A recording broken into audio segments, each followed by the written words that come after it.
Check test, 1, 2, 1, 2. Welcome into the Stormont Vale Event Center. Devin Dobeck along with you. Scar!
Strength isn't built in a single race. It's earned, mile after mile, pedal after pedal, step after step. The same endurance that drives athletes to the finish line fuels the steady hands and sharp focus required in surgery. It's about resilience, precision, and commitment, in competition and in the operating room. Because true performance means showing up with excellence, no matter the arena.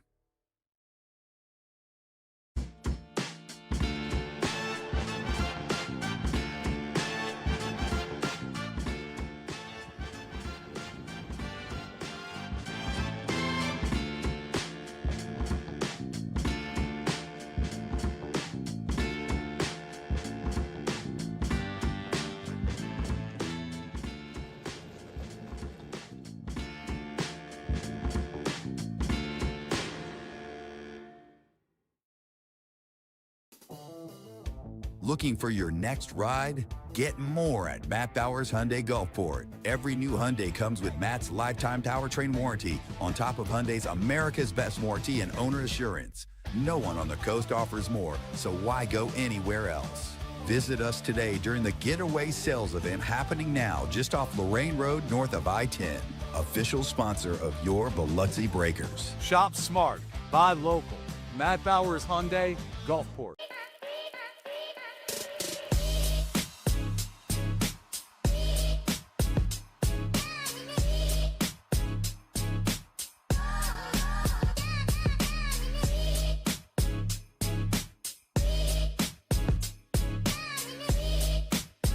Ben & Jerry's is serving up true ice cream euphoria inside the Hard Rock Hotel and Casino in Biloxi. You're sure to find your new favorite among more than 34 flavors. Let us scoop yours in one of our freshly baked waffle cones. Ben & Jerry's at Hard Rock Hotel and Casino Biloxi, where euphoria awaits.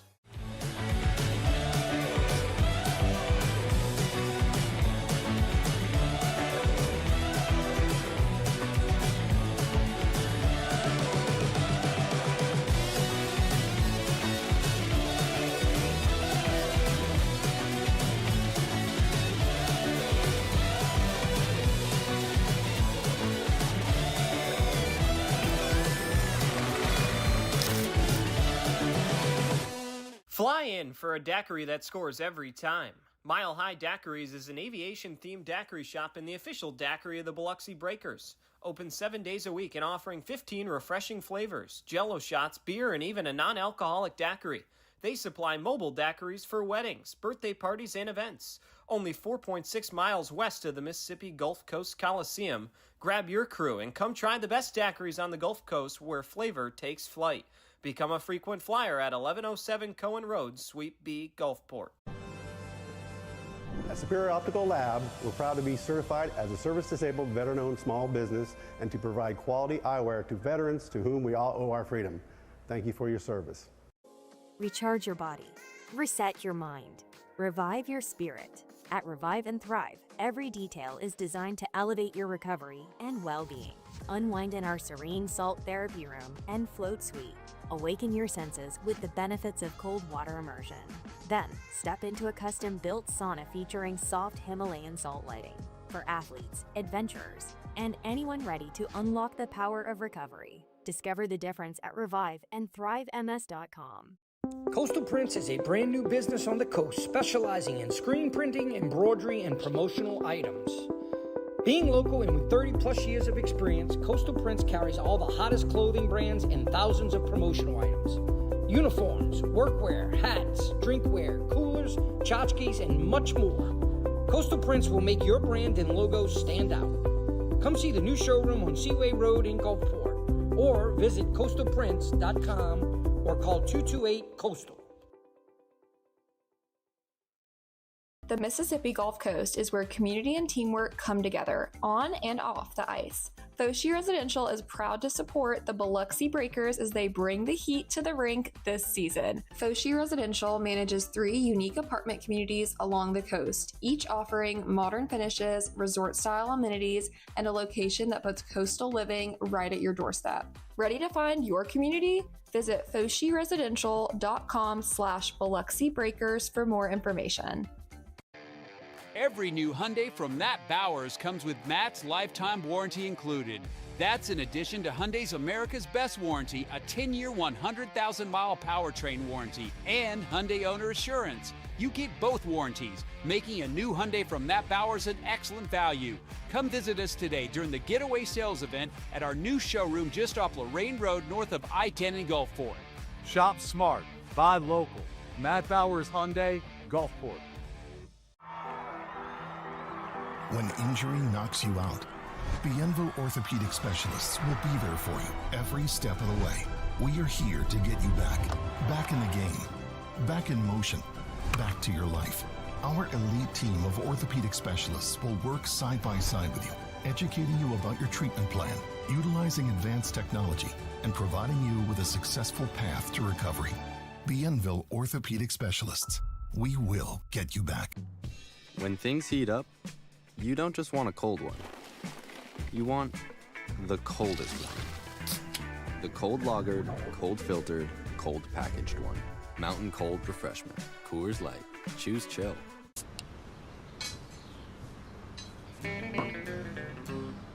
Hello out there, we're on the air. It's hockey night tonight. Tension grows, the whistle blows, and the puck goes down the ice. The goalie jumps and the players bump and the fans all go insane. Someone roars, Bobby scores at the good old hockey game. Oh, the good old hockey game is the best game you can name. And the best game you can name is the good old hockey game. Where players dash and skates a flash, the home team trails behind. But they grab the puck and go bursting up and they're down across the line.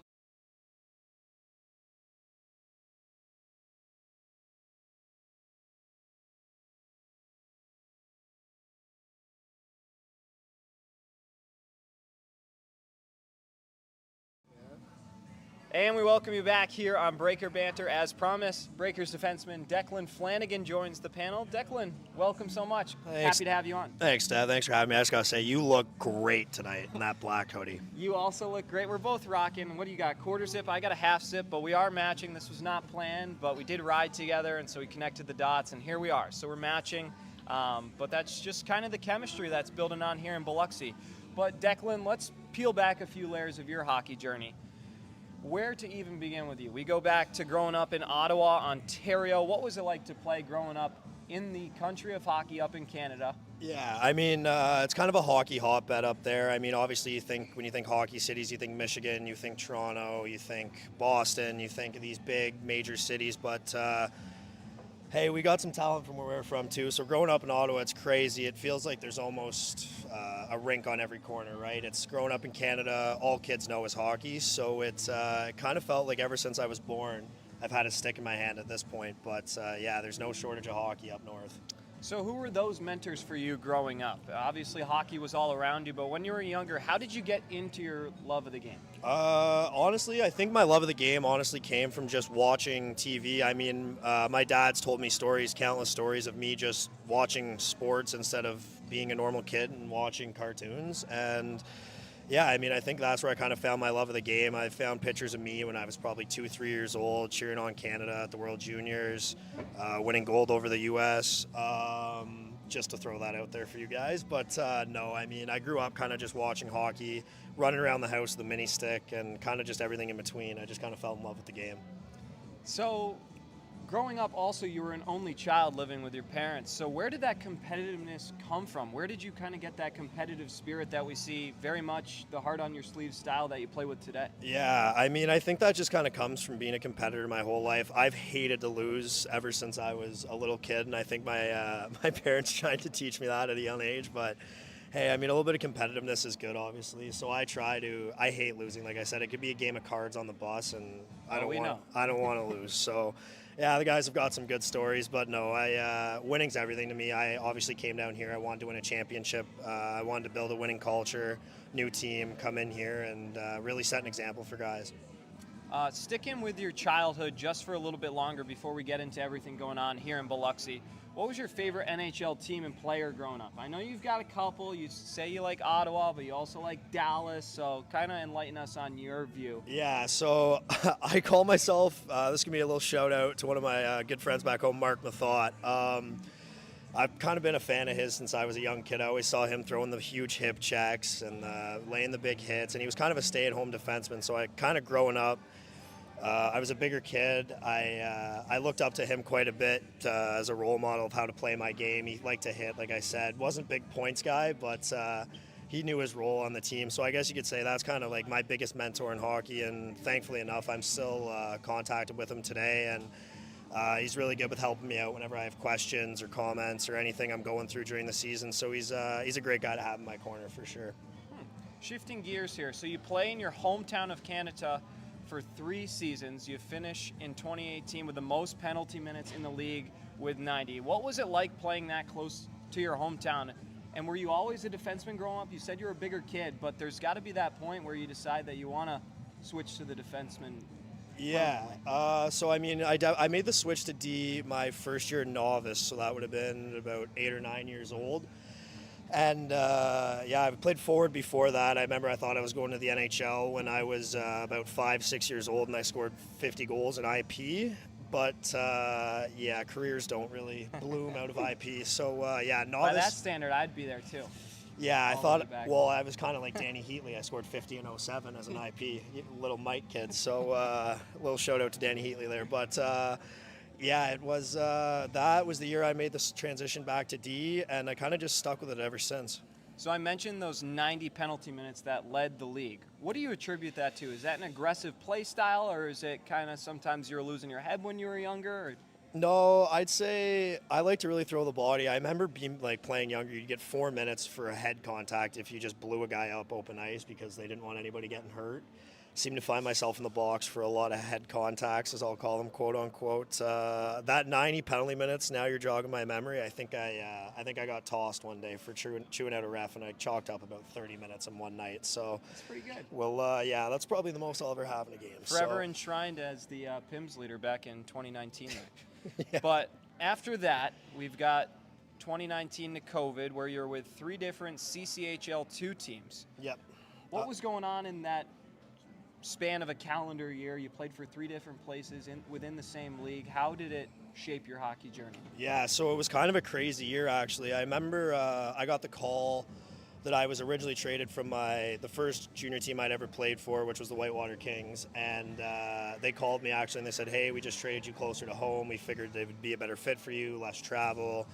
And I honestly, at the time, I thought it was great, close to home, friends, family can come watch more often, obviously, and honestly ended up not working out so well. We didn't have a great team, and like I said earlier, I don't like to lose, and my name kind of became available at the deadline And long story short, I ended up getting traded to Westport from Richmond, and that's kind of where I finished my career in the CC2. So I played there for a year, and then obviously COVID hit, so we lost the year there. But yeah, that was the extent of my time in the CC2. It was kind of the start of my junior career, and I guess I kind of owe a lot of like credit to that of where I am today.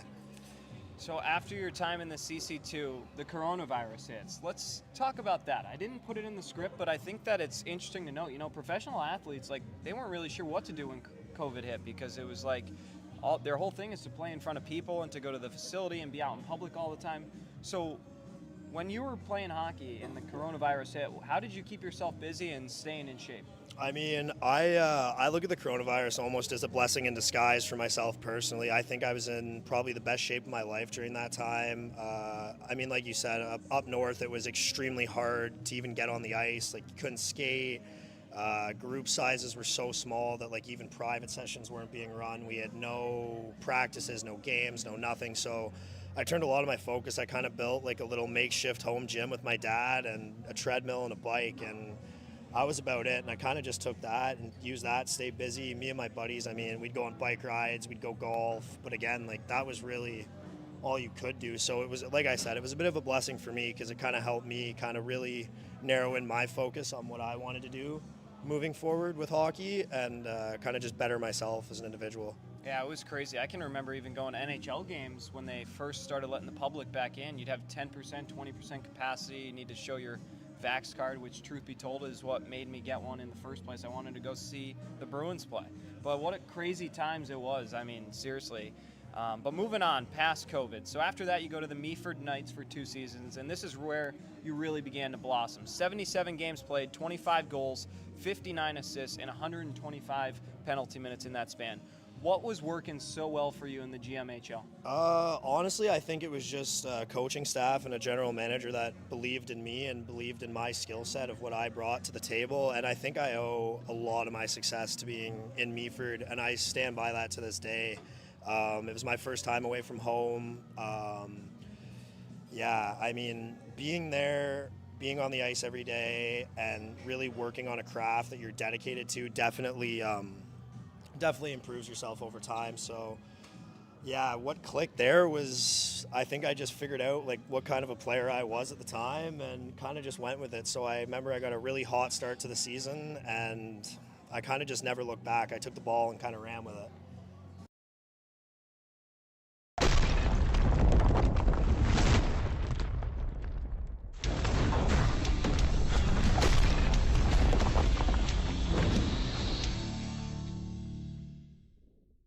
Shuffling the lines a little bit, and we are ready to go here in Biloxi. Face-off win clean, and now here we go. Thomas Murphy's found his dance partner. It's Brendan Spinelli. Spinelli and Murphy going at it on the far side in front of the Zydeco bench. Murphy comes with a big right. Spinelli back with a right. Now some machine gun from Murphy trying to get free. Spinelli got a hold of him. Still battling Murphy, a few uppercuts. Spinelli's got the helmet off. Both helmets are loose. Both competitors going down, and Brendan Spinelli, welcome to Biloxi. Earns the respect of his new fan base and his coaching staff, and Spinelli throws the jersey back on. Good bump by Crowder over on the far wall, and then he's taken down trying to get back to the puck. Henry from a low angle centers it. Punched out to the corner by Matcham. You have Dokimov forces a turnover. Puck comes down low. Out to Fisher. At the circle, shoots one. Still free. Henry scores! Caden Henry puts the Breakers up first with a rebound goal on the backhand to make it 1-0. Credit the assist to Trey Fisher, his first of the season. Below the end line. Infantino right back out. They score! Declan Conway. Connor Green was trying to locate the puck below the end line. Conway was at the back door, knocking profusely. Banged it home. 2-0 Breakers. Brandon Lucchese serving the extra 2 minutes for Trey Fisher as they deflect one home and score. A tip on a shot from the point. Deflected home. Austin Weber, who had no points coming into the weekend, now has 2 goals and 2 assists against the Breakers this weekend. And it's 2-1. Loses the puck in the offensive zone. Matcham being harassed by Carter Thornton. Puck stays in the zone belonging to Davidson. Davidson scores! Darius Davidson with a bullet from the top of the circle. Lights the lamp for the Breakers. And it's 3-1. Davidson with his 3rd of the season. Looking for a passing lane, doesn't have one. Forward now. Gets beat by Yevdokimov. 1-on-2 against Mietinen. Oh, Yevdokimov score! Oh, what a move! Oh, what a goal! Oh, what a captain! Yaro Yevdokimov with a big goal here to begin period 3, dangling through a couple defenders, and then the smooth backhand finish. His 7th of the season makes it 4-1 Biloxi.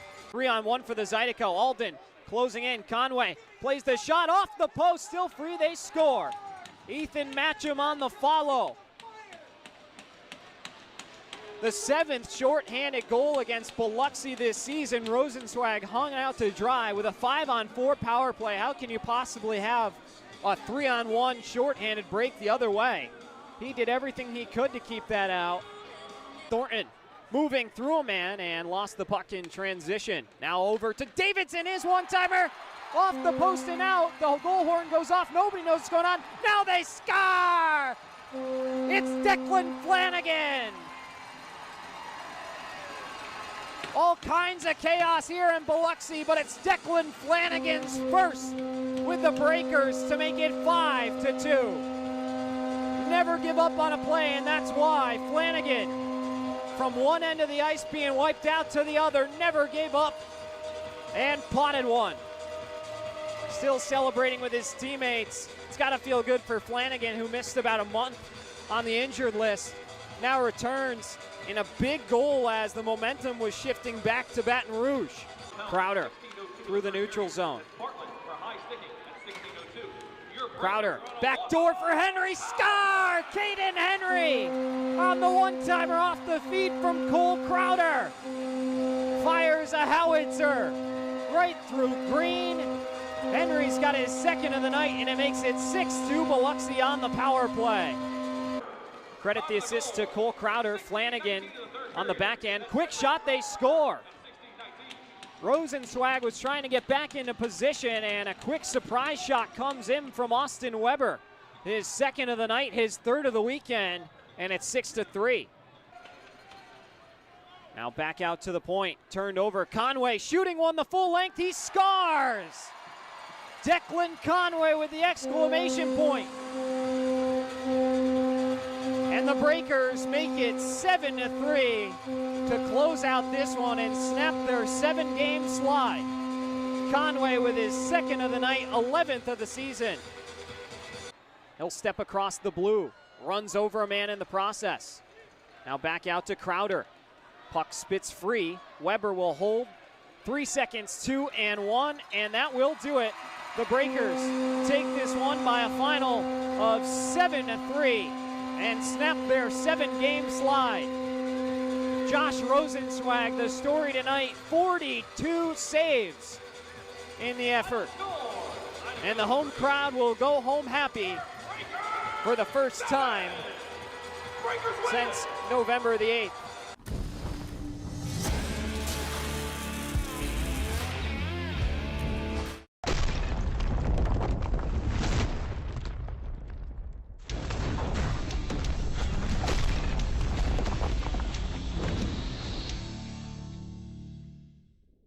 As we are ready to go here. Pikarczyk looking for a centering pass, goes all the way to the corner for Henry. Now a quick shot from Lucchese, score!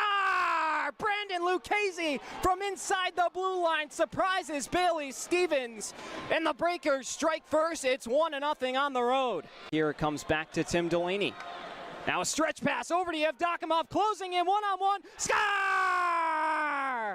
Yaro Yevdokimov, what a feed from Grant Bondi back the other way. Oh my goodness, the vision And Yevdokimov in his first game wearing the captain's C notches his 5th goal of the season.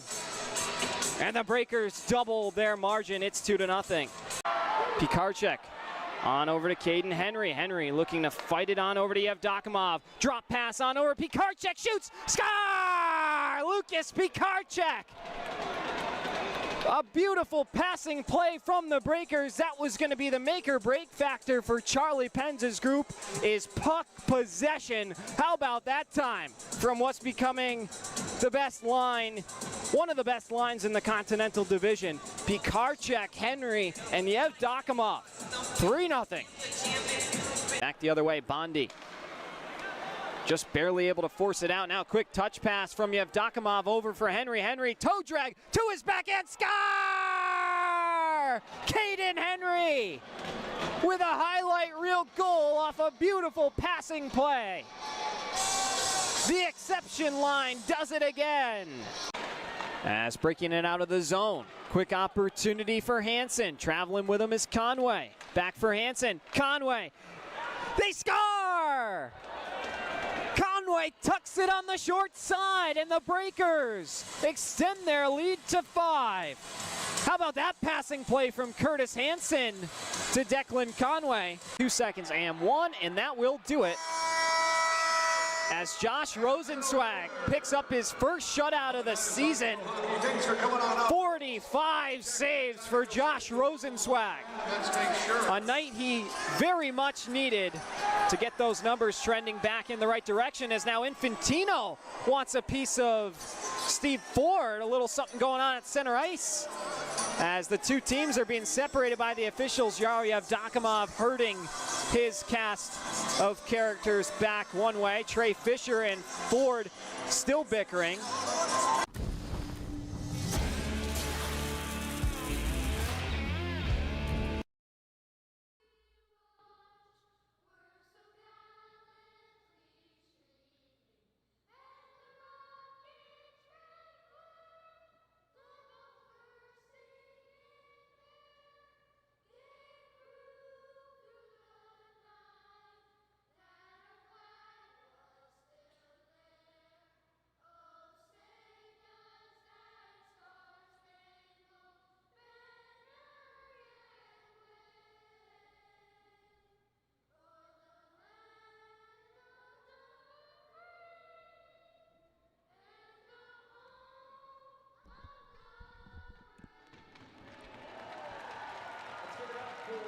Good evening, ladies and gentlemen. My name's Devin Dobek. As you may have figured out during the anthem, the Topeka camera feed is down. It is down for both me and John Clement, the voice of the Scarecrows, so not much point in going over to check their feed. They're experiencing the same black screen that we are. Their production team is actively working on it. We had a feed up until about 10 minutes ago and everything went black, and now still trying to figure out exactly what's going on. But in the meantime, let's take a look at our tail of the tape. Scarecrows 10-4-0 coming into tonight. The Breakers 4-11-1. Scarecrows took last night's matchup 5-3. They've won 3 in a row. The Breakers have lost 1 in a row, and that came last night. 3.9 goals for the Breakers, 3.7 for the Scarecrows, a +12 for Topeka goal differential, and a -26 for the Breakers. On the power play, Topeka 23.1%, slightly better than Biloxi's 22.2%. On the kill, 82.8% for the Crows, 73.8% for the Breakers. Number 6 team in the Continental versus the number 3 team in the Empire. Topeka has taken 2 of the 3 matchups previously. If you're just joining us, as I mentioned, Topeka's camera feed went out, so we have nothing going on. John Clement's going to keep me updated, but don't bother checking the Scarecrows feed. They're experiencing the same difficulties we are. Home team is responsible for the video feed, so it's completely out of our control. Bear with us. At the very least, I will provide a radio call for you and keep you as updated as possible with everything going up. Our Matt Bowers starting lineups look like this. Hugo Koch off his suspension back in the lineup. Centering him is Scott Koash. Tyler Inlow, who had his first 2 professional goals last night, gets the start as well.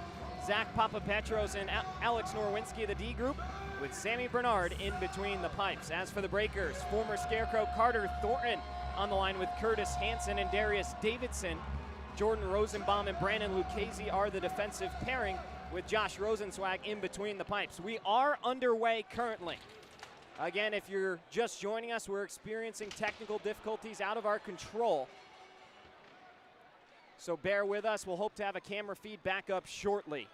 But Topeka is got their tech team on it. The jumbo feed is out as well in the arena, so you know that this is a little more than probably some people had thought. Into the offensive zone. Here's Hugo Koch, harassed by Jordan Rosenbaum, who had his first assist as a breaker in his first professional game. Down low, Lucchese backhanding one around the near side. Carter Thornton can't spear it out of the breaker's end, but now repossesses through the middle of the ice. He skates on over to the far side. Dumping it in around Doug Blaisdell, his former assistant captain. Thornton now with the puck in deep behind Bernard's goal. Thornton protecting it on his forehand. Takes it all the way top of the key, shooting one. And it goes wide on the stick side, almost covered by Bernard, and now controlled by Connor Lind. Back the other way, Brendan Spinelli, who celebrated his 24th birthday yesterday and had his first professional point, which was an assist. As we get a whistle and the officials will collect the puck. I'm going to continue to say it just in case anybody's just joining us, but the camera feed is out. I'm doing hand signals all the way across the rink with John Clement. The Jumbotron feed in the arena is also out, so it's something beyond a small fix. So bear with us. I know the black screen is not very visually appealing, and the score bug was also part of the camera feed. Try and get you one up in our first media timeout off the ensuing faceoff. Aldiner Land on over to Pikarczyk, who breaks it out for Flanigan. Flanigan shooting one from the neutral zone that's held by Sammy Bernard. They now have a camera feed on the Jumbotron. Let's see if ours is going to cooperate. Hello to everybody from up in the booth. We're trying to figure out exactly why the feed is not cooperating. 18.5 minutes to go here, period one. No score from Topeka. Spinelli off the faceoff win, shoots one. And it's caught by Sammy Bernard for another whistle and a faceoff.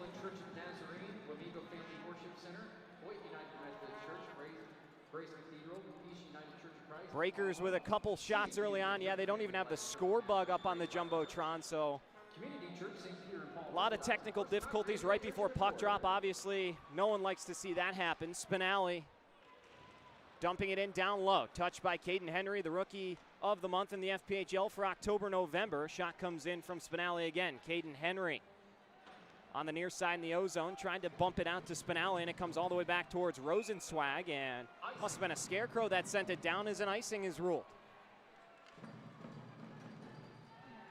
Apologies for the technical difficulties. Hopefully it gets ironed out sooner rather than later. Still no score. It's 18:04 left on the first period clock. Dylan Infantino will take a draw on the Topeka end. And he wins it off a tie-up. Charbonneau backhanding one through the middle that gets bumped out to the far side. Back to Jordan Rosenbaum, who plays it for Grant Bondi. Bondi left yesterday's affair after taking a puck to the face while sitting on the bench. Got stitched up, and he's back in the lineup tonight. Rosenbaum, door-to-door with Cam Clark, the first star of last night's affair with a goal and 2 assists. Shot from the point comes wide in off the end wall. Now another quick shot by Avery Smith, who was at the point of a lot of physical play. 2-on-1 developing for the Breakers. Charbonneau would have had a chance, but Conway couldn't connect with him on the pass. Charbonneau is streaking to try and dart down towards the goal, and we get another quick whistle. Offensive zone draw coming in the Scarecrows end. You can see, okay, there we are. Welcome back to the feed. All right. Shout out to the Scarecrows for getting it back up and running. You haven't missed much. Let me just take our stadium graphic out of there. Production team working to get us back up and running. Thank you to everybody for your patience. I know it's probably a little bit frustrating for you at home, but we are back up and happy to be here. Sent in down low, Curtis Hansen, who was out of the lineup last night, returns here tonight. Carter Thornton going hard into the far wall. Hunter Hall pops it up into the neutral zone. Declan Flanigan taken down on the back check, swings one through the middle. A dangerous pass by Flanigan as he was being hindered and taken down. Thornton weaves through a couple Scarecrows, drops it off to Hansen. Hansen enters the zone, shooting one. Bernard steers it off the far side windshield. Thornton with a feed back down low for a moment.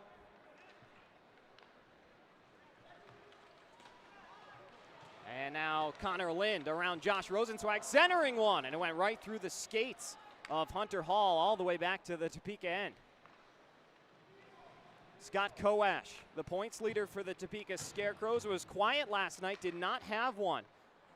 Scarecrows scored 5 goals. Kowash not really involved. It was a lot of guys who you would not expect as much. Bunch of single-digit points getters that clocked all the points. Cam Clark doubled his goal and assist totals. He had 1 goal and 2 assists coming into last night for Topeka, and that's what he had in the game in his first star effort. Spinelli working hard on the sidewall. Caden Henry comes back on the back check to help him out, breaking it out to Rosenbaum. Far side enters over the blue line. Can't feed the puck on over to Pikarczyk, and Topeka chips it out. Aldi Nerland had a pair of goals last night for the Breakers. On the far side, moves to his backhand below the end line. Bumped into by Doug Blaisdell. Drops it back on off Pikarczyk. Looking for Bondi towards the point. Nerland couldn't keep it in, and the Scarecrows tilt the ice in the other direction. Kowash with a hit on Grant Bondi on the near half wall. Back over to Bondi on the centering attempt. He'll break it out to Caden Henry. It's our Republic Finance first period here in Topeka. Scarecrows right back to work. There's Jacob Gagnon. Similar place from where he scored last night. Just missed one. Shooting on the blocker side of Rosenzweig this time. 2-on-1 for the Breakers. On over to Conway. Conway's backhander. Rebound. He scores! Declan Conway with his 12th of the season off the defensive breakdown by the Crows. They were all bought in down the other end. Good breakout by Biloxi, and Caden Henry adds to his point total. He's up to now 33 with the assist to Conway there, and the Breakers strike first on the road here tonight. Another look at this one. Henry just barely gets it to Conway. Conway doesn't give up on the rebound, able to bang it home, and it's 1-0 Breakers. Good start. Just under 5 minutes in for Biloxi. Shots are 7-1 in favor of the visitors. Touched in deep by Dylan Infantino. Fabian Leonard, who scored his first goal of the season last night in his first game since returning from the injured reserve. Out there on the ice, Conway deflects a pass into the offensive zone. Breakers back onside. Conway shooting one. Bernard was hugging the post. Conway missed the cage. As now we get a whistle down in the corner, and face-off set to come. It's our first media timeout. We'll take it 1-0. Declan Conway lights the lamp first. We'll be back in a moment.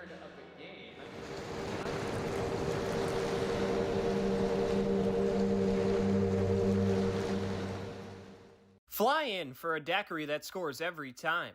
Mile High Daiquiris is an aviation-themed daiquiri shop and the official daiquiri of the Biloxi Breakers. Open 7 days a week and offering 15 refreshing flavors, Jell-O shots, beer, and even a non-alcoholic daiquiri. They supply mobile daiquiris for weddings, birthday parties, and events. Only 4.6 miles west of the Mississippi Gulf Coast Coliseum. Grab your crew and come try the best daiquiris on the Gulf Coast where flavor takes flight. Become a frequent flyer at 1107 Cohen Road, Suite B, Gulfport.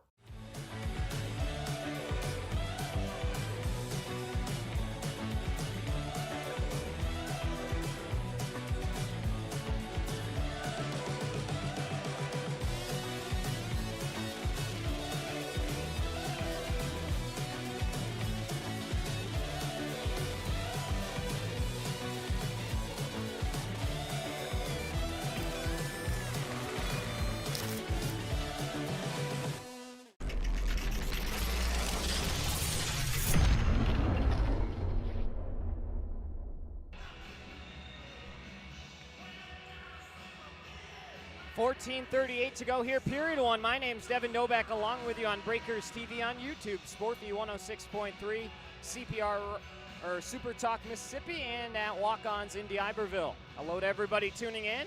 Saturday night FPHL action. Breakers completing their 2-game set with the Topeka Scarecrows here tonight. They've got an early 1-0 lead courtesy of Declan Conway from Caden Henry. Out shooting the Scarecrows 8-1 early on.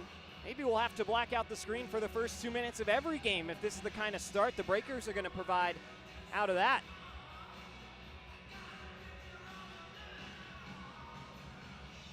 Happy to report as well, technology is a weird thing. So overnight, our graphics somehow got unblocked. So we will have our graphics. We didn't want to do our score bug because then there will be 2. The feed that they give us has 1, so we didn't want to have 2 going.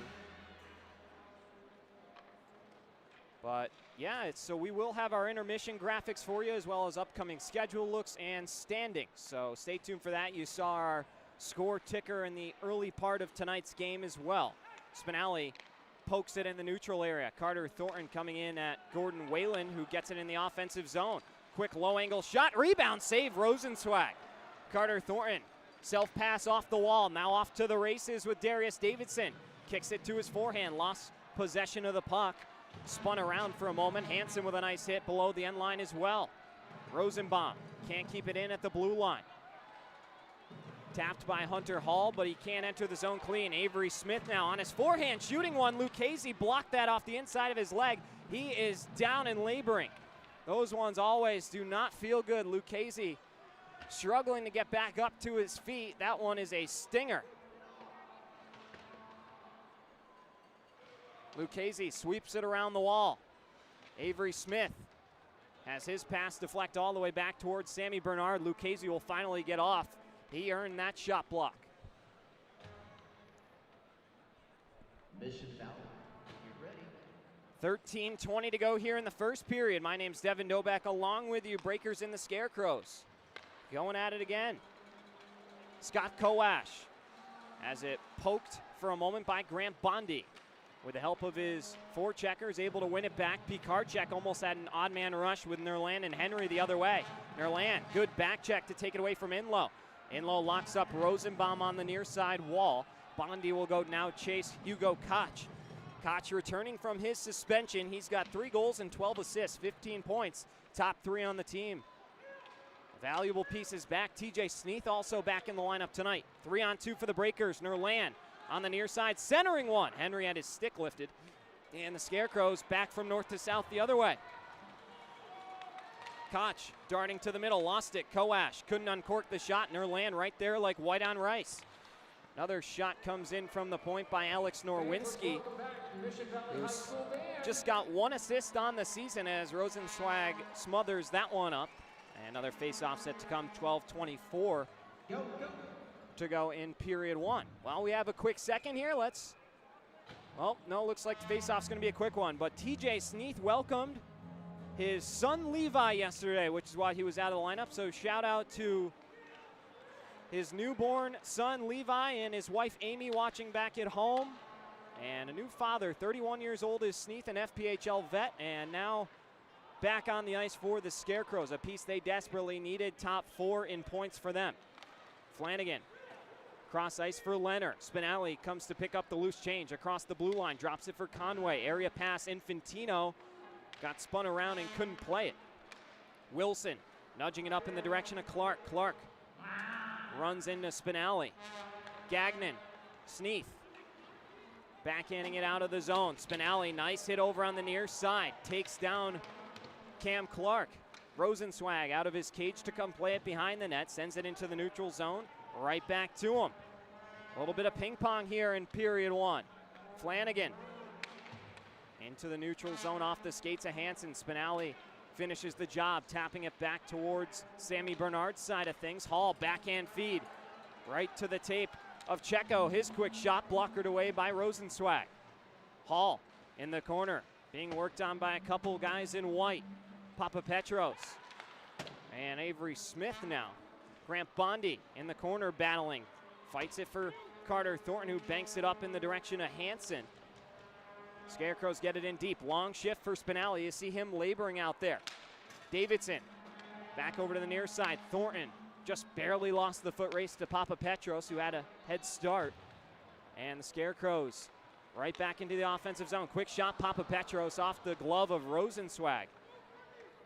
Picked up by Carter Thornton. Ties it up on the wall. On over to Darius Davidson.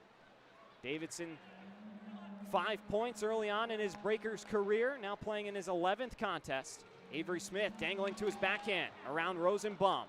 Good help defense from Grant Bondi to negate that opportunity, and the puck sent out. 10:20 to go here, period one. Devin Dobeck along with you. Breakers and the Scarecrows going at it for the final time at the Stormont Vale Event Center in Topeka.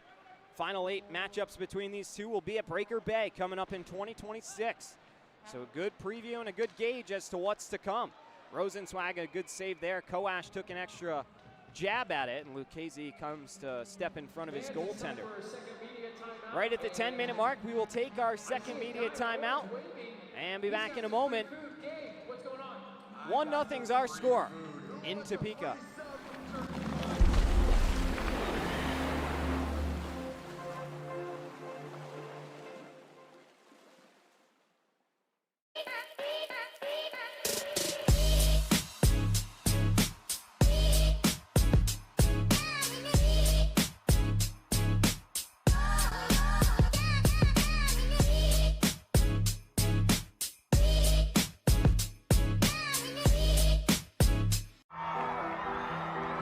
When injury knocks you out, Bienville Orthopedic Specialists will be there for you every step of the way. We are here to get you back in the game, back in motion, back to your life. Our elite team of orthopedic specialists will work side by side with you, educating you about your treatment plan, utilizing advanced technology, and providing you with a successful path to recovery. Bienville Orthopedic Specialists. We will get you back.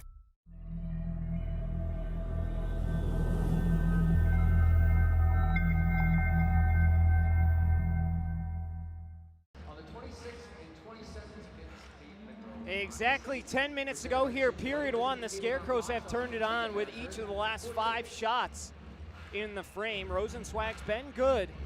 Breakers need to start to build a cushion.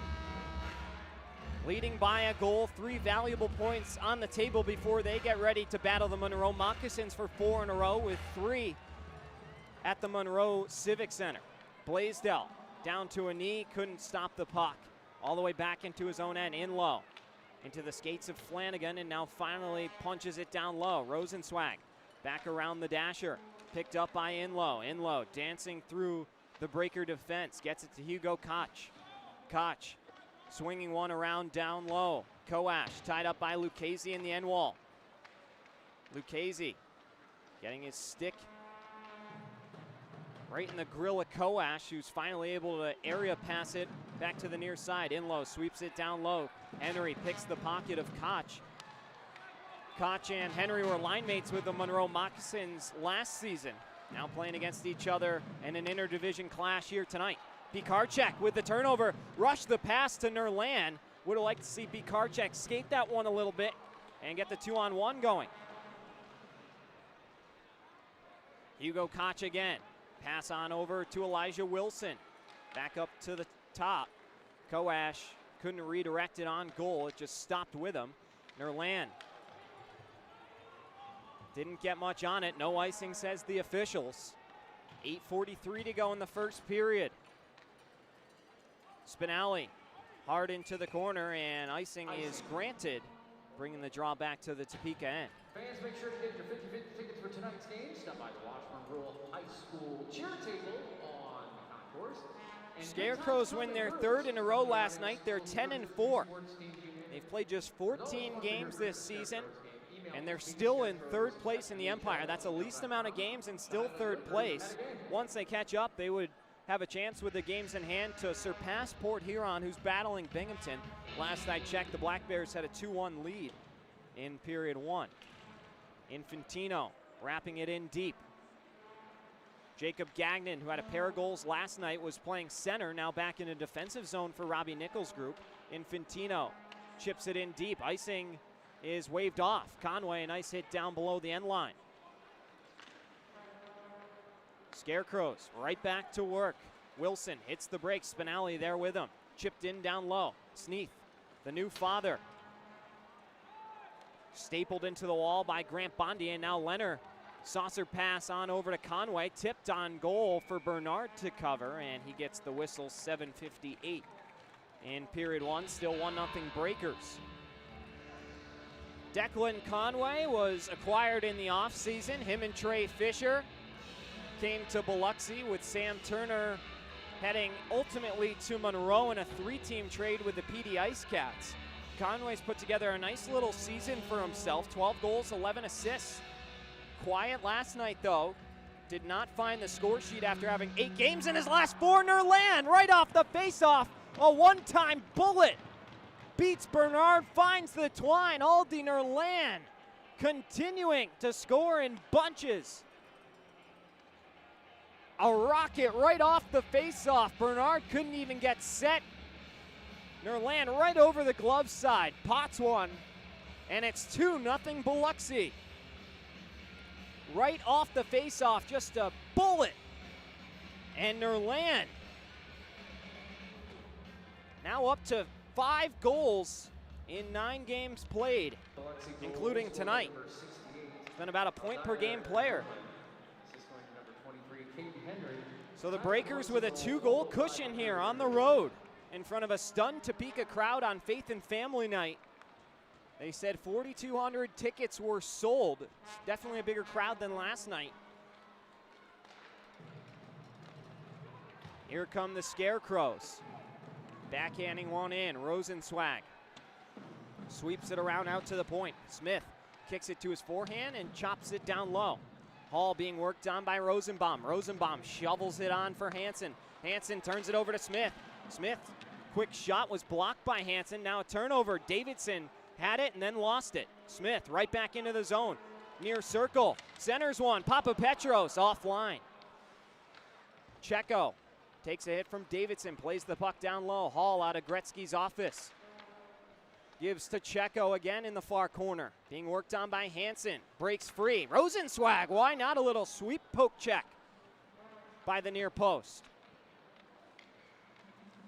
Now closing in. The Scarecrows try and go high and tight. Rosenzweig makes the save. Thornton on the area pass by Davidson. Just couldn't get there.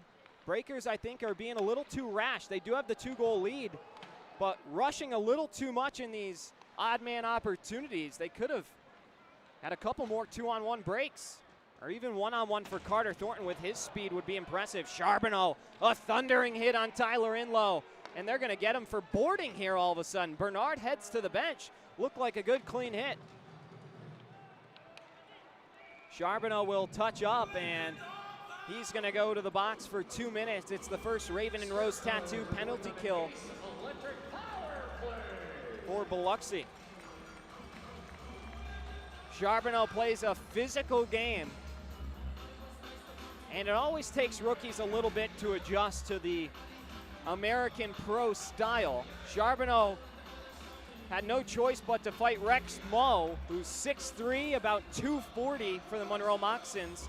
They actually both went on IR after the bout, and now Charbonneau has come back and really turned into a good physical presence for Charlie Penn's group, who's been looking for a physical identity. So Charbonneau stepped up, but that time earns himself 2 minutes.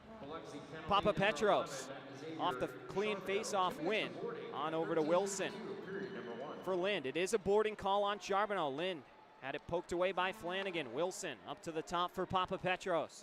Back across. Quick shot from the point by Hugo. Koch is wide. Centering pass jumps over the blue line and all the way back through the neutral zone. Topeka will reset. Papapetros being forechecked by Infantino and Thornton. Turns it over. Flanigan now can't get it out of the zone. Sneath shot, save Rosenzweig.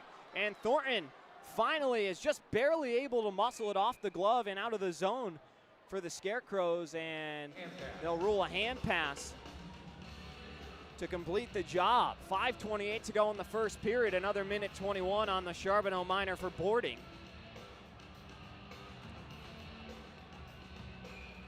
TJ Sneath, something about athletes having kids typically means they're going to have a big game coming up, so keep an eye out for him. Clement said 4 goals for TJ Sneath tonight. So we'll see if that comes to fruition. Hopefully for Breaker Nation, it does not. Pikarczyk, short-handed across the blue line, shoots one. Blocked down by Whalen.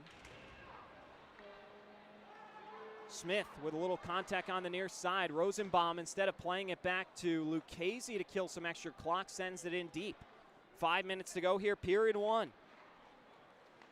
Outlet pass to Jacob Gagnon. Clean entry for the Scarecrows. His backhand feed looking for Clark. Rosenbaum popped it out of Rosenswag's way, and it will be cleared once more.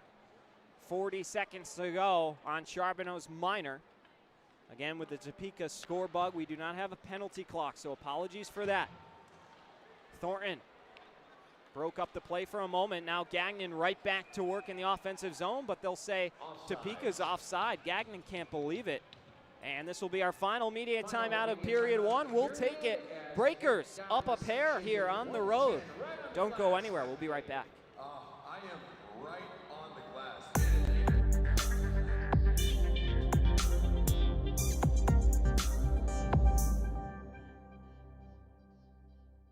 The Mississippi Gulf Coast is where community and teamwork come together, on and off the ice. Fosi Residential is proud to support the Biloxi Breakers as they bring the heat to the rink this season. Fosi Residential manages 3 unique apartment communities along the coast, each offering modern finishes, resort-style amenities, and a location that puts coastal living right at your doorstep. Ready to find your community? Visit foshiresidential.com/Biloxi Breakers for more information. At Superior Optical Lab, we're proud to be certified as a service-disabled, veteran-owned small business and to provide quality eyewear to veterans to whom we all owe our freedom. Thank you for your service.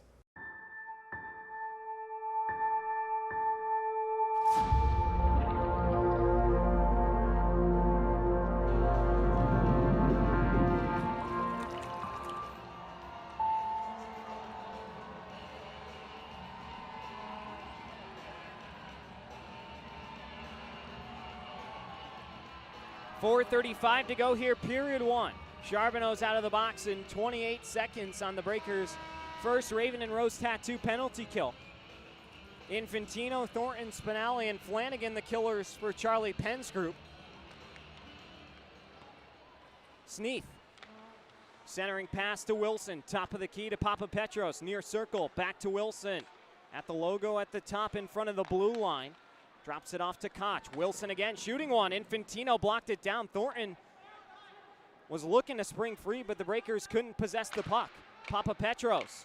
Infantino locking up, beckoning a shot from Elijah Wilson. Spinelli right there with Lynn. Charbonneau's out of the box. Breakers are back to full strength. Thornton ran into Papapetros to break up that effort. Koch spooning it down low. Infantino on his horse to pick it up in the near corner. Wraps it around Charbonneau. And Gagnon will chase it down. No icing. Pikarczyk hits the brakes hard to avoid Sammy Bernard. Tunnel vision to the puck there that time for a moment. Connor Lynn through the Scarecrow at center. Enters the zone, flips it in to chase himself. Bondi slams him into the wall. Henry almost went on a run there as Rosenswag will cover with a couple Scarecrows coming in to flank. And 3:29 to go. Defensive zone draw for Rosenswag's group. Shots on goal are currently reading 9-7 on the scoreboard.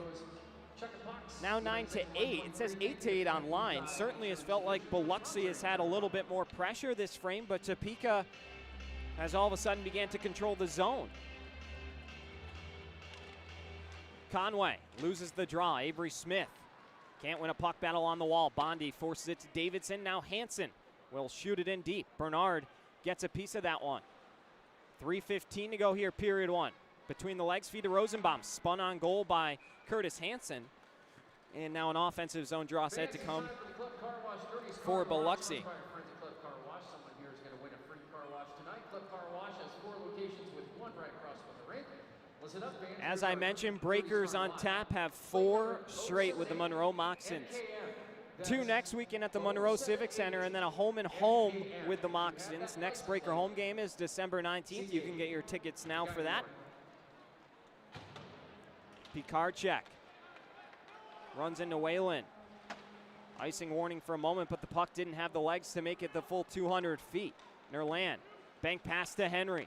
Far side, Henry saucering to the middle. Pikarczyk kicks it in the direction of his forehand.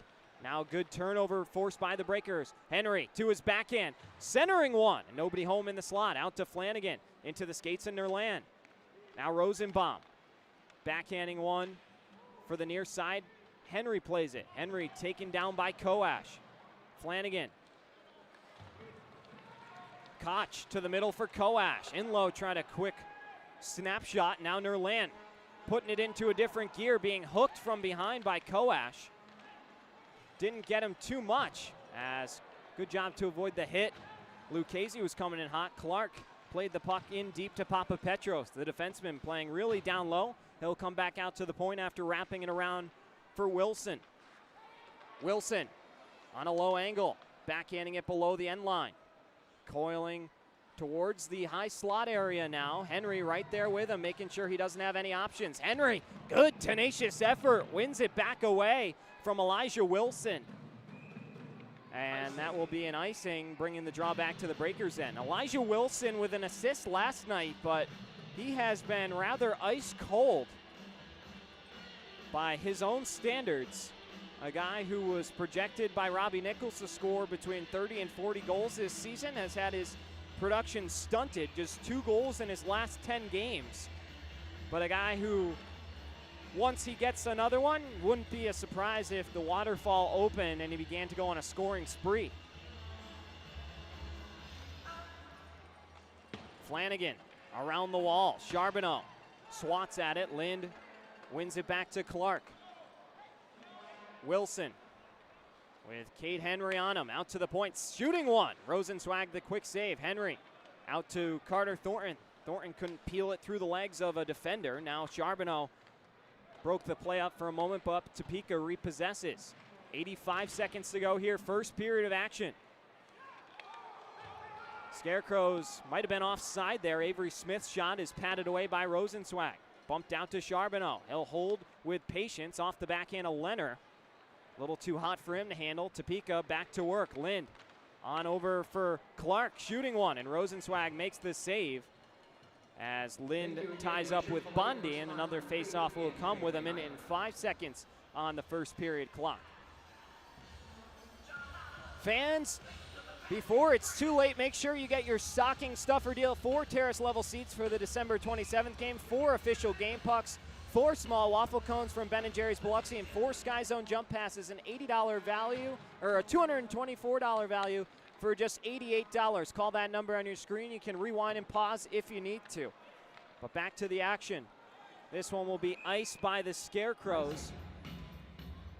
And the draw comes back towards Bernard. There's that phone number again for you, 228-731-3399. You can call our office or show up Monday through Friday from 9 a.m. to 5 p.m. See Laney Forehand, our office manager, and get your stocking stuffer deal for your favorite Breakers fan today. 51.9 seconds to go. Face-off is shoved forward by Conway.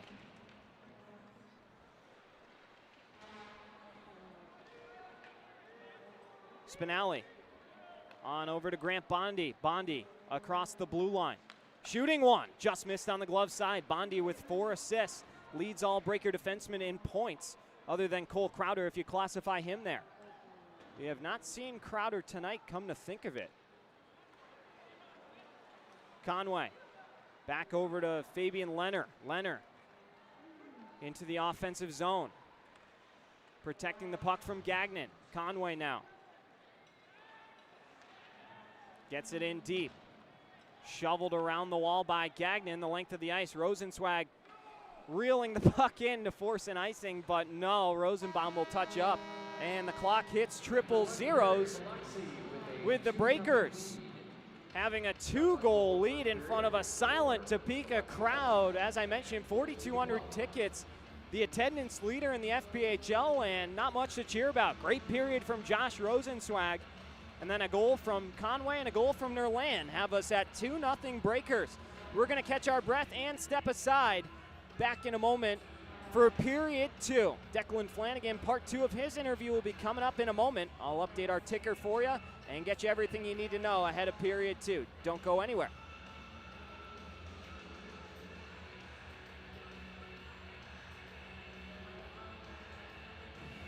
So, your second season there, after an impressive first year, your second season there, you're named the assistant captain, you're coined an all-star when all's said and done. Where do those accolades rank for you? Yeah, I mean, being an assistant captain, I've always tried to pride myself of being a leader and being a good guy in the room for all the guys, bringing the boys into battle, make sure we're ready to go every night. And I make the joke that I'm a huge room guy on the team, but I do really like being a leader on a team anywhere. So I'd say it's pretty high for sure, but being in the All-Star game, it was kind of a cool experience to be around like the best players in the league and kind of just see how they take it and how they treat things and kind of get their perspective on things. It was the first real time I had been in a setting where I was like able to do that away from like an actual game, like a serious game, right? It was kind of just for fun, which is what the whole point of an All-Star game is, but it was cool just to kind of see everybody else's perspective on it. Did you feel any extra responsibility because now you're coined as one of the best players when you're given that all-star title? You're named an assistant captain. Was there any added pressure to your load as a leader? Yeah, I thought so for sure. I mean, I was also nominated as the Defenseman of the Month multiple times as well, so I think that kind of put a little bit of a target on my back once the season got going along, but our captain also went down with a wrist injury. And so we were without our captain, and I think I put a lot of pressure on myself to really perform and really step up and take that leadership role to fill the gap while he was out. And I think it prepared me for the future and what was to come. So shifting gears now, you decide to go play ACHA hockey in the States, your first experience in the States at Michigan Dearborn.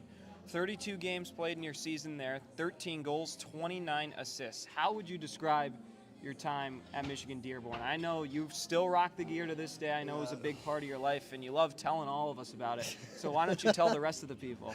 Yeah, I mean, Michigan was probably the funnest year of hockey I've ever had. Funnest? Yeah, I know. Hey, so you'd think school guy, right? And I still don't know my languages, but no. It was for hockey. It was, yeah, I went down. So long story short, I was taking classes online while I was playing juniors, and about 2 weeks before classes started, I found out that I was technically a freshman again, so kind of a change of plans and went just to kind of play hockey. So I think knowing that, it really really made me focus in on hockey and just how seriously I wanted to take it and how I wanted to treat it. And I think being there, you're on a very similar schedule as what it is to be a pro week in and week out. So I mean, you practice every day, you have team lifts every day, you have the training rooms available to you 24/7, you have everything at your disposal, and it's just kind of what you make of it. And I think, like you said, I've touched on it, I like to joke around a lot about it, but I really made the most of my opportunities. We had access to our own ice, we had top-notch facilities, so, and that's why I told a lot of guys going in there is it's like, if you make the opportunity, it'll come to you. As long as you're willing to work at it, it'll come. And how about those uniforms, wearing the Wolverine colors, pretty cool. Yeah, I mean, I will say going there wearing the maize and blue was a pretty cool feeling. Walking into our dressing room, obviously you see the Block M, you see the stickered helmets, you see all that you see growing up, right? And Michigan was a bit of a dream school for me growing up for sure. So to kind of make it the dream a reality is something that, I mean, I'll never forget. Obviously, I spent a year of my life there, and I made some memories I'll definitely never forget for sure. If you had to pick one, what would be your highlight from your college career at Michigan Dearborn? What would be the epitome, the moment where it was like, wow, that was awesome, and I wish I could relive it? If I had to pick a hockey moment, I'd probably say, this is going to sound cliche, but maybe my first goal, or one of my last goals of the season, actually, when I sent Cleary packing in the conference tournament. So that was I got a bit of a nickname out of that one, but we'll keep that one off the record. And I'm sure you did not sell it or anything. I'm sure you just business as usual, went down the line. Tell us about the celebration after you knocked out Cleary. Yeah, so it was a bit of an empty netter, and from my own end, and I was hearing it from their bench basically all game because I hadn't had a point yet, and I played the violin as I stared at their bench. So yeah, You got to Always see a humble bit of plan. what came out the other night, but yeah. All right, so we've made it all the way up through college from your time as a small child growing up near Ottawa. Was there anything you wish would have gone different throughout your hockey career through the first 22 plus years of your life or so? Yeah, I mean, it's crazy. You kind of say 22 years. I've been playing for that long, but honestly, I don't think there's much I would change at all. There's been times where I've gotten to play with some of my closest friends and made some of the best memories in minor hockey that obviously I'll cherish to this day. I mean, there's guys that I played with when I was 3-4 years old that I'm still very good buddies with, that I keep in contact with. But honestly, as much as my career has been all over the place, it's opened my eyes to so many things, and it's kind of given me so many opportunities in life that I honestly don't think I'd change it one bit. So then it's time to turn pro. The Watertown Wolves come calling. Take us through your emotions making your professional debut back in 23. Yeah, funny enough, it was actually with Charlie Pens, as we all know, so playing in Watertown. It was a very surreal day for sure. I mean, I got the phone call from Penner on a Thursday.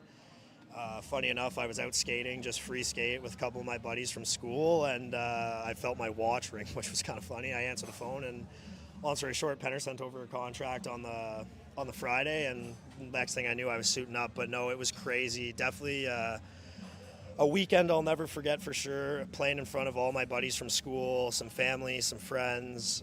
Made the trip down to Michigan to watch it. So crazy experience for sure of how it kind of all came to light, but one I'll cherish forever. You said Michigan. Did you debut in Port or So, Motor? yeah, I debuted actually at Big Boy Arena in Motor City. Funny Nice. enough, Wow, so that's awesome. So we played some college games there too, which was kind of nice playing a bit of a familiar barn for Full sure. world moment. You know, But- everything comes back together. Yeah, it was crazy. So through 2 seasons in Watertown, 4 goals, 10 assists. Can you speak to your time playing with the Wolves? Obviously, injuries was a bit of a hassle there as well that kind of stunted you. But what was it like? What did you like? What did you not like? Of course, we know about the success of the team early on last year, but take us through your thoughts. Yeah, I mean, so like you said, I played I think it was the last 15 or so games with them my first year there, and then I played about 20-some games last year, and obviously you touched on the injury with last year, which was obviously a little bit of a setback for me, which obviously sucks. You never want to be hurt, but I feel like I took it with a grain of salt and kind of came back stronger. Watertown, it was a great spot, close to home for me, which was beautiful, a nice 2-hour drive from Ottawa, so I love that my dad could come up and watch, and I mean, my dad's my best friend, obviously, so having him there and being able to watch some games was probably one of my favorite parts about playing there, because I was playing close to home for the first time in 5 years. So. Yeah, and your dad, Mike, has been down to see you play now here in Biloxi, which is where this takes us to now. So you sign here in Biloxi, Flanny, and wow, I mean, you're playing for Coach Pens again, of course. You come down here for camp, but take us through your decision to pack up and come all the way down south and start a new chapter. Yeah, so I kind of knew my time in Watertown was coming to an end, and I didn't really want to go back either. And I mean, everything kind of works out for a reason. Charlie reached out to me early in the summer once he'd gotten the job here, and I ended up signing here. So it's kind of a full circle moment to where I played for, again, I'm now playing for Charlie. But nothing but respect and good things to say about Charlie. He's a great coach, great GM. But another thing, too, coming down here, it made it easy to sign here as well, because playing for someone that you're comfortable for and someone you've played for in the past makes things, makes you almost settle down a bit when you're on the ice, for sure. Yeah, we talked with Carter Thornton a couple weeks ago about just the differences between Watertown and Biloxi, and namely it's the size of the rink. So, I mean, the biggest barn, the smallest barn, it's a huge change. There's a lot of changes. So comparing the two, what do you like here about Biloxi early on in the season? I mean, this is going to be a cliche thing to say, especially being from up north, but definitely the weather. I mean, me and you have had a couple talks about the weather. It's a good time down here. Starting to get a little cool, though. Yeah, that's why we're rocking the But it's quarters snowing back spot. home, so yeah. But yeah, no, the weather, obviously the rink is like world class. You don't really see a Fed rink hold 10,000 people. Nine, yeah. But very Point close. taken. I mean, I remember the first time I walked in and just seeing kind of the light shining down on the ice, and kind of took me a sec to really take it all in, to be like, this is what it's like to be a pro. And yeah, it was definitely a cool experience. I mean, obviously, like I said, the weather, the rink, we got great fans. It's a nice drive to the rink. We were talking about that on the way here. You really can't beat it. I mean, you're driving right on the beach, as the sun's setting, because you guys are getting there 4:30, 5 o'clock. Yeah. So it's right as the sun's setting, driving to the rink on the beach. It really is, as you put it, world-class and pro. Yeah, and that's another thing, too, is, I mean, you can't really have a bad day at the rink when you come out and the beach is 10 minutes from a 10-second walk from the doors. So it's, yeah, it's nice to play down here for sure.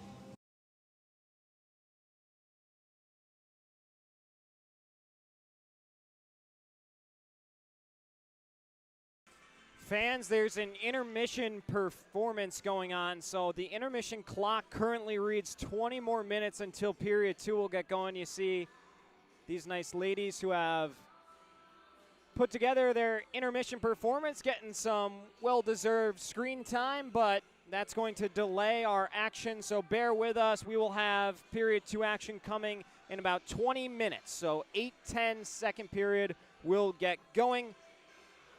But stick with us. We're going to head into our ads and then some game recaps in the meantime.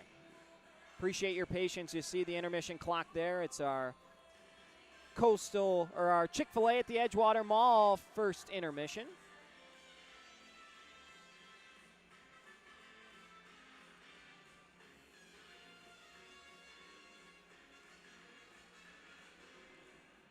And we'll be back momentarily.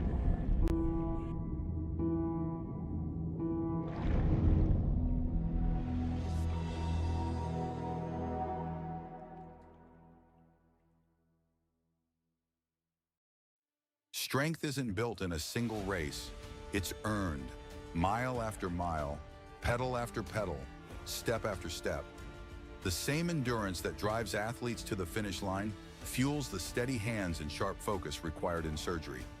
It's about resilience, precision, and commitment in competition and in the operating room. Because true performance means showing up with excellence, no matter the arena.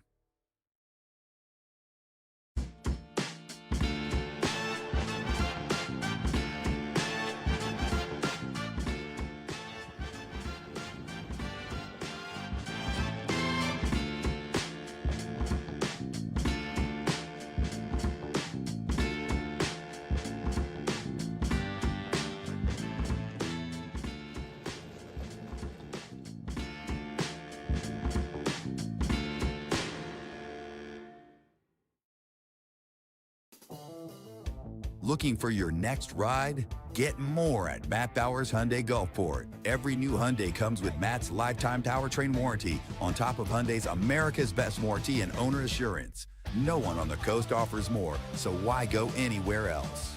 Visit us today during the Getaway sales event happening now just off Lorraine Road north of I-10.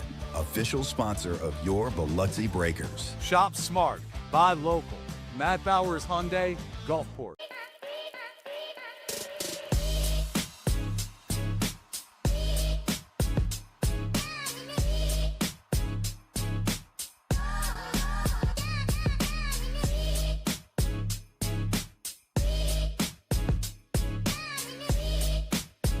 Ben & Jerry's is serving up true ice cream euphoria inside the Hard Rock Hotel and Casino in Biloxi. You're sure to find your new favorite among more than 34 flavors. Let us scoop yours in one of our freshly baked waffle cones. Ben & Jerry's at Hard Rock Hotel and Casino Biloxi, where euphoria awaits.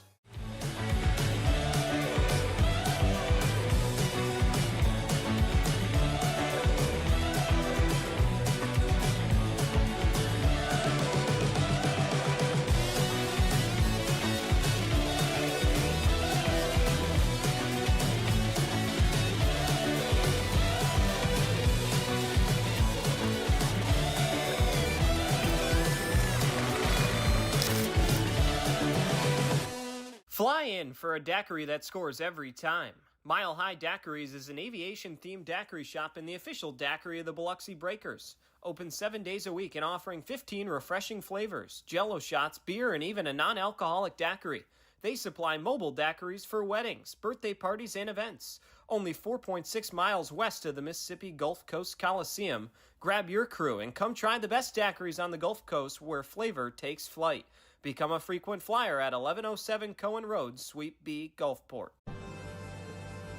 At Superior Optical Lab, we're proud to be certified as a service-disabled, veteran-owned small business and to provide quality eyewear to veterans to whom we all owe our freedom. Thank you for your service. Recharge your body.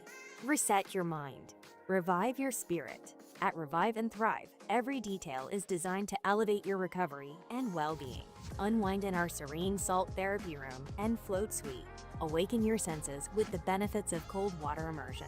Then, step into a custom-built sauna featuring soft Himalayan salt lighting for athletes, adventurers, and anyone ready to unlock the power of recovery. Discover the difference at reviveandthrivems.com. Coastal Prints is a brand new business on the coast specializing in screen printing, embroidery, and promotional items. Being local and with 30 plus years of experience, Coastal Prints carries all the hottest clothing brands and thousands of promotional items. Uniforms, workwear, hats, drinkware, coolers, tchotchkes, and much more. Coastal Prints will make your brand and logo stand out. Come see the new showroom on Seaway Road in Gulfport, or visit coastalprints.com or call 228-COASTAL. The Mississippi Gulf Coast is where community and teamwork come together, on and off the ice. Fosi Residential is proud to support the Biloxi Breakers as they bring the heat to the rink this season. Fosi Residential manages 3 unique apartment communities along the coast, each offering modern finishes, resort-style amenities, and a location that puts coastal living right at your doorstep. Ready to find your community? Visit foshiresidential.com/Biloxi Breakers for more information. Every new Hyundai from that Bowers comes with Matt's lifetime warranty included. That's in addition to Hyundai's America's Best Warranty, a 10-year, 100,000-mile powertrain warranty, and Hyundai Owner Assurance. You get both warranties, making a new Hyundai from that Bowers an excellent value. Come visit us today during the Getaway sales event at our new showroom just off Lorraine Road north of I-10 in Gulfport. Shop smart, buy local. Matt Bowers Hyundai, Gulfport. When injury knocks you out, Bienville Orthopedic Specialists will be there for you every step of the way. We are here to get you back in the game, back in motion, back to your life. Our elite team of orthopedic specialists will work side by side with you, educating you about your treatment plan, utilizing advanced technology, and providing you with a successful path to recovery. Bienville Orthopedic Specialists. We will get you back. When things heat up, you don't just want a cold one. You want the coldest one. The cold lagered, cold filtered, cold packaged one. Mountain Cold Refreshment. Coors Light. Choose chill.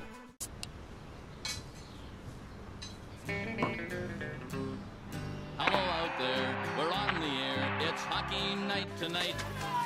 Tension grows, the whistle blows, and the puck goes down the ice. The goalie jumps and the players bump and the fans all go insane. Someone roars, Bobby scores at the good old hockey game. Oh, the good old hockey game is the best game you can name. And the best game you can name is the good old hockey game. Where players dash and skates a flash, the home team trails behind. But they grab the puck and go bursting up and they're down across the line. They storm the crease like bumblebees, they travel like a burning flame. We see them slide the puck inside, it's a good old hockey game.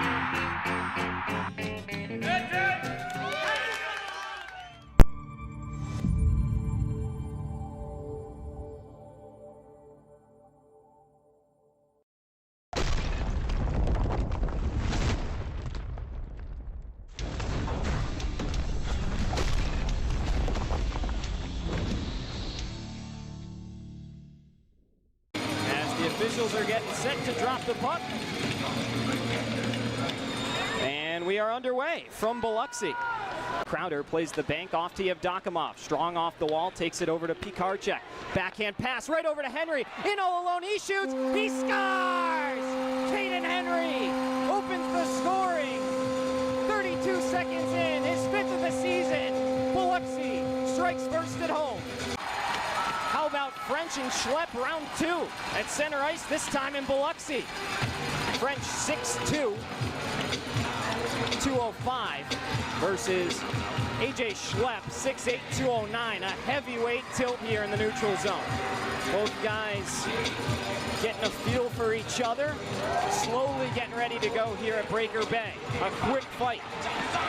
And now French comes in first. He gets a couple rights off. Schlepp trying to get free, a couple lefts. Some machine guns back over to the right.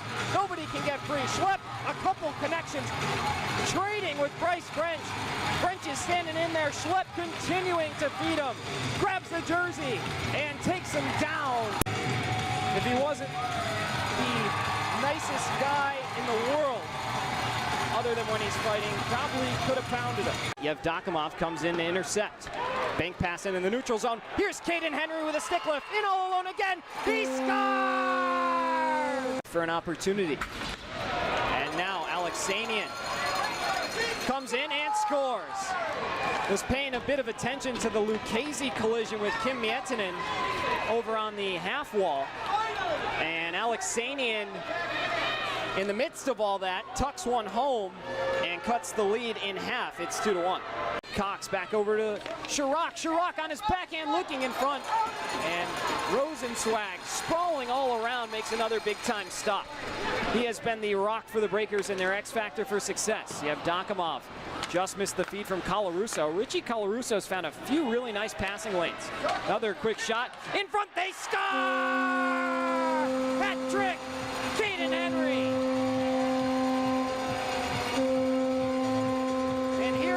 Buckets.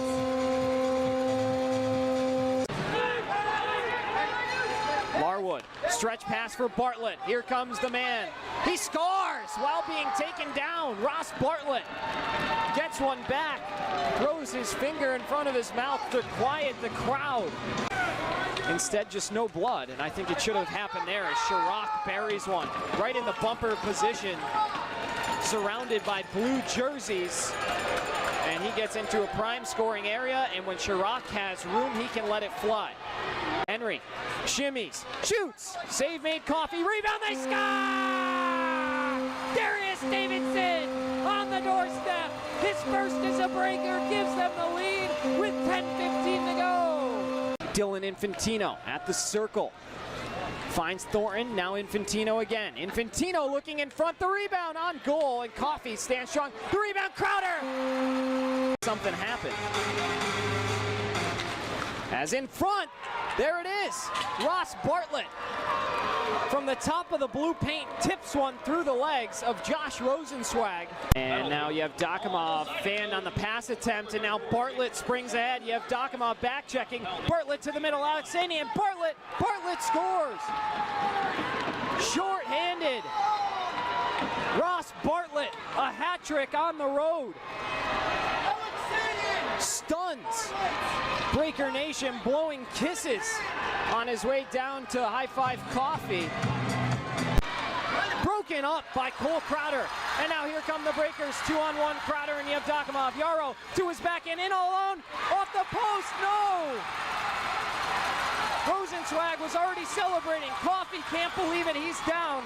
Somehow that didn't go in. Everyone in the building thought it went in as Cox and Rosenzweig collide.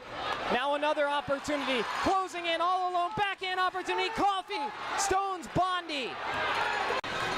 Quick move to his forehand, tiptoeing the blue line, quick pass across, closing in, Pikarczyk, scores! Lucas Pikarczyk ends it in overtime.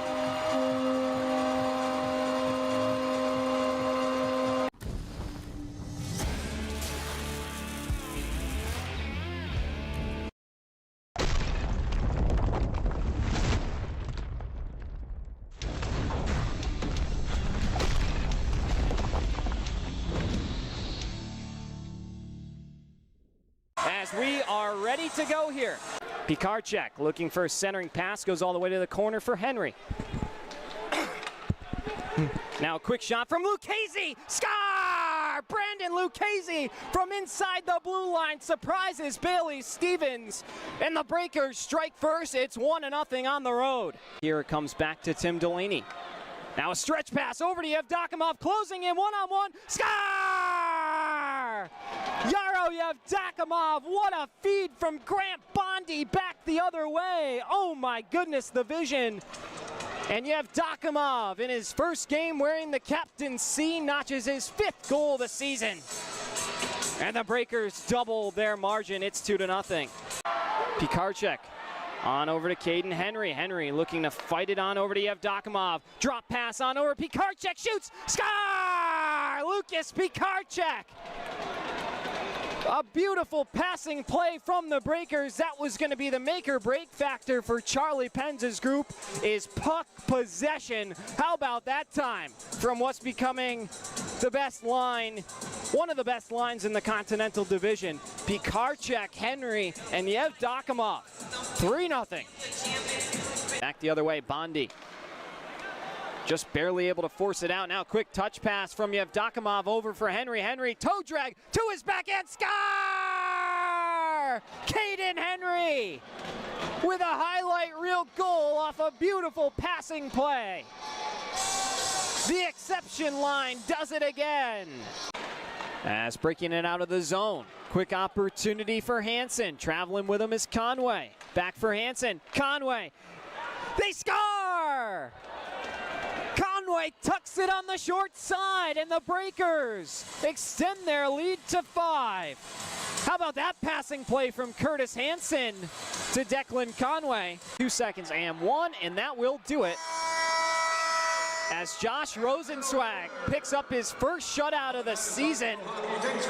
45 saves for Josh Rosenzweig.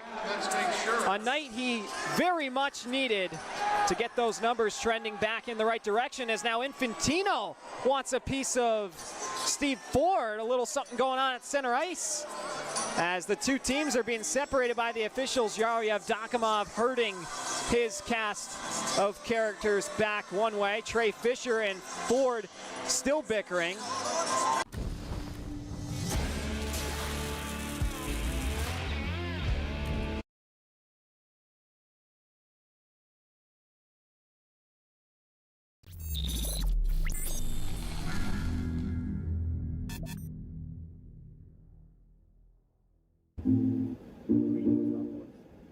Greetings, loved ones.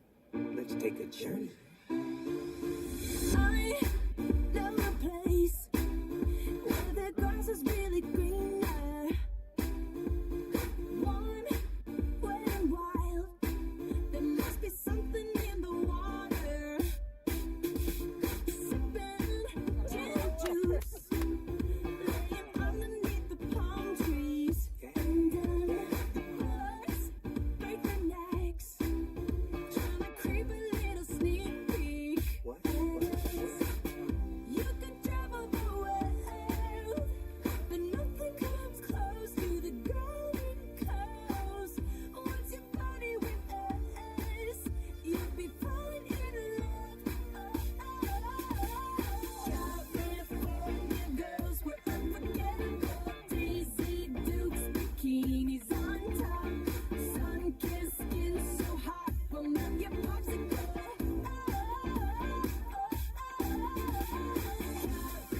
California girls were undeniable. Fine, fresh beers, we got it on lock. West Coast represent, now put your hands up.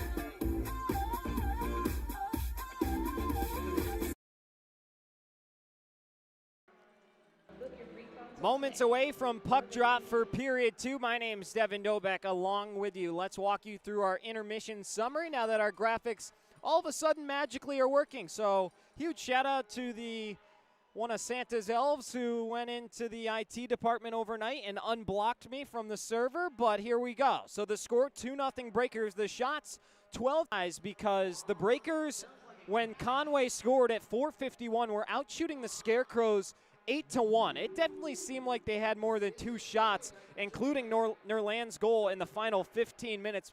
But as it officially goes down, Topeka leads in shots 12-10 through 20 minutes. Topeka's had the only power play on the Xavier Charbonneau boarding call, and they're 0 for 1 on their attempt there. Our intermission summary here, taking a look. Breakers lead it 2-0. Declan Conway with his 12th of the season from Caden Henry made it 1-0 at 4:51. Aldi Nerland with his 3rd goal of the weekend and first of the night at 12:05 off the assist from the faceoff win by Caden Henry made it 2-0. Rosenzweig with 12 saves, Sammy Bernard with 8 of his own. Breakers trying to build on their 2-0 advantage. Topeka, a team who likes to score in bunches.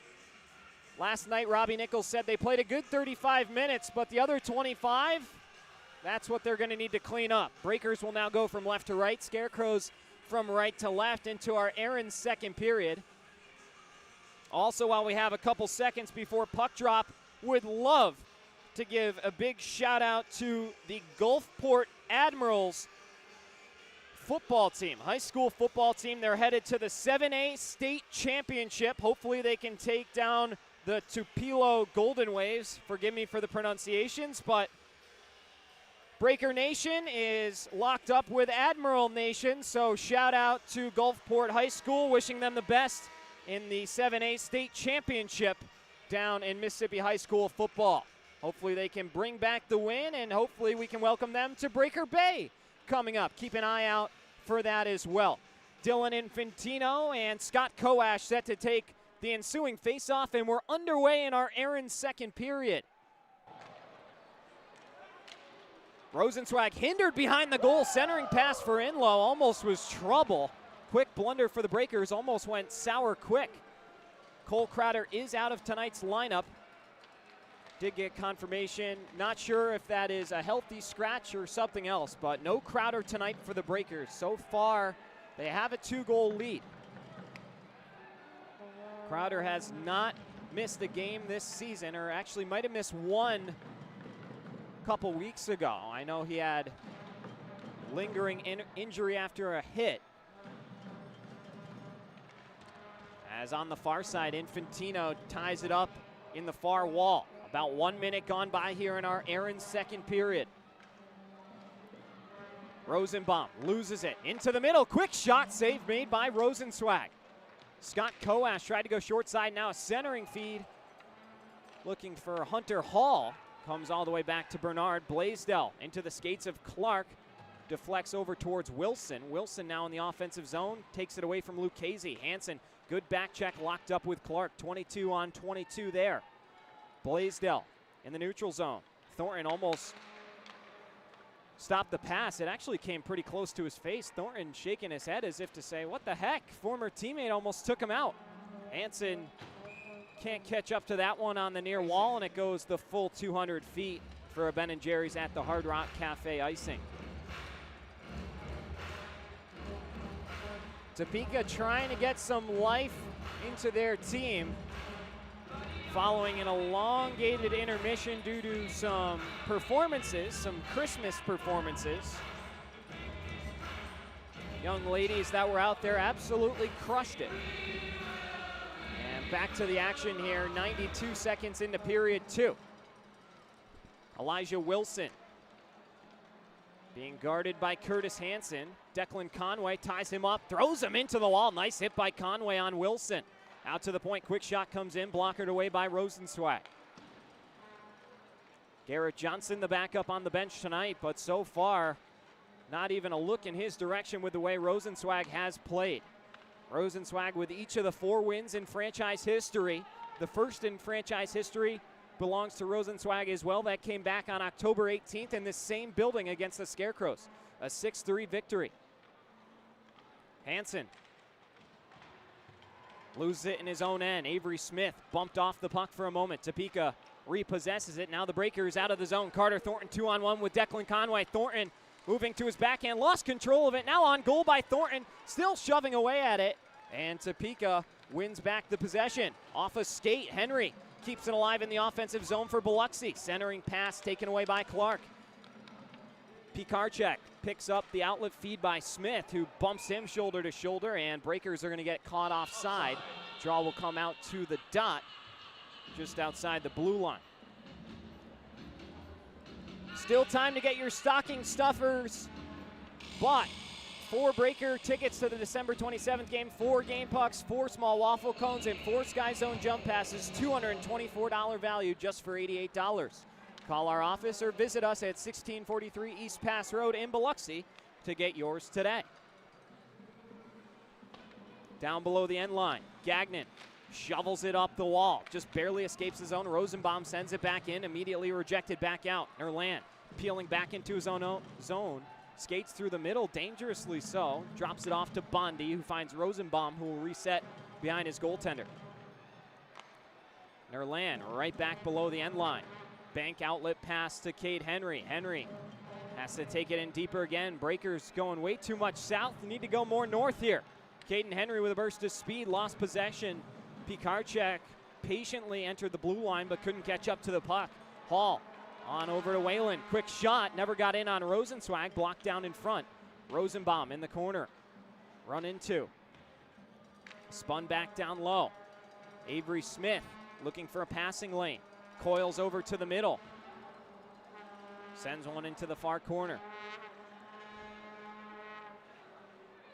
Hall, centering pass hit the apron of the cage, out over for Avery Smith's one-timer off the wall. Pikarczyk's got it stuck in his pant leg. Now still free, quick shot by Gagnon, and a reactionary save made by Rosenzweig. They have not updated the shot totals. There's the first one of the period. Took about 4 minutes and 10 seconds to get one, as Gagnon's next shot from the point deflects up and into the netting. 15:46 to go in period 2. Jacob Gagnon with goals 6 and 7 last night. Leads all Topeka defensemen with 7 goals. Up to 9 points on the season himself, playing in game number 15. Last season as a rookie was with the Dashers Hockey Club. 28 games played there, 4 goals and 5 assists. So a new career high already. He's tied his career high in points. Next one he gets will surpass that Dashers total. But a new career high goal total for the Scarecrow. Lucchese dumps it in. Leonard will go chase, and this one goes as an icing as Lind, the first one there. Draw returns back for Rosenzweig's side of things.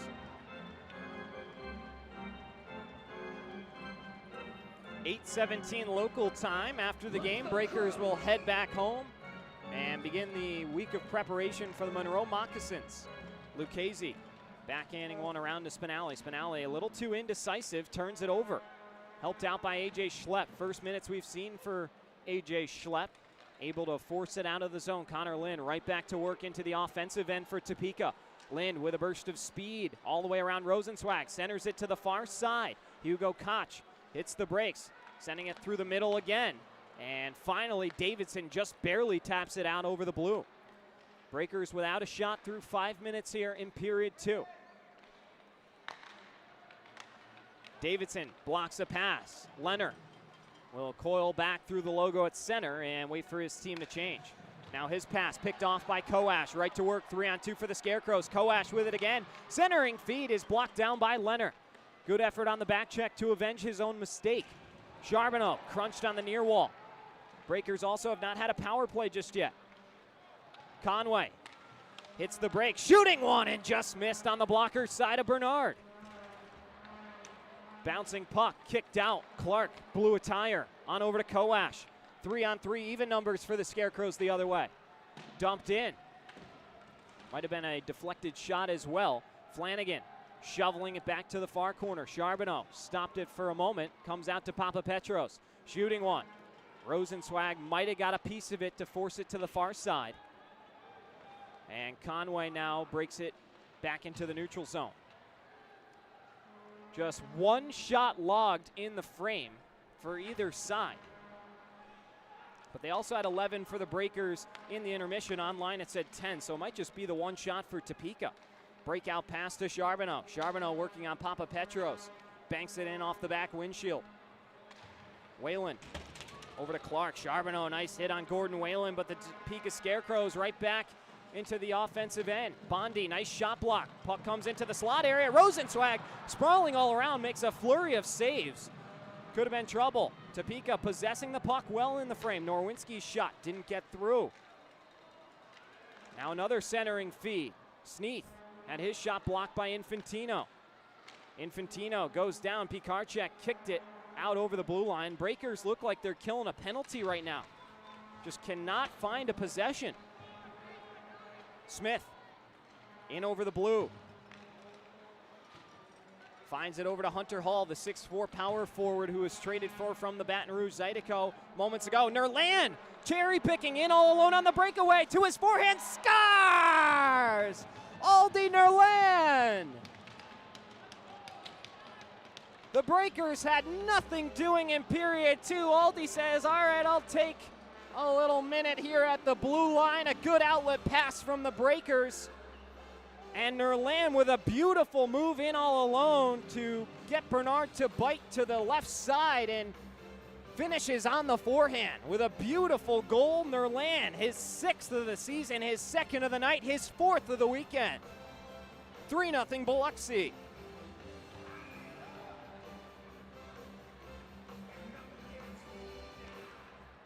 So in the absence of Yaro Yevdokimov this weekend, Aldi Nerland has stepped up from a production standpoint. They've still had the steady multi-point nights from Caden Henry.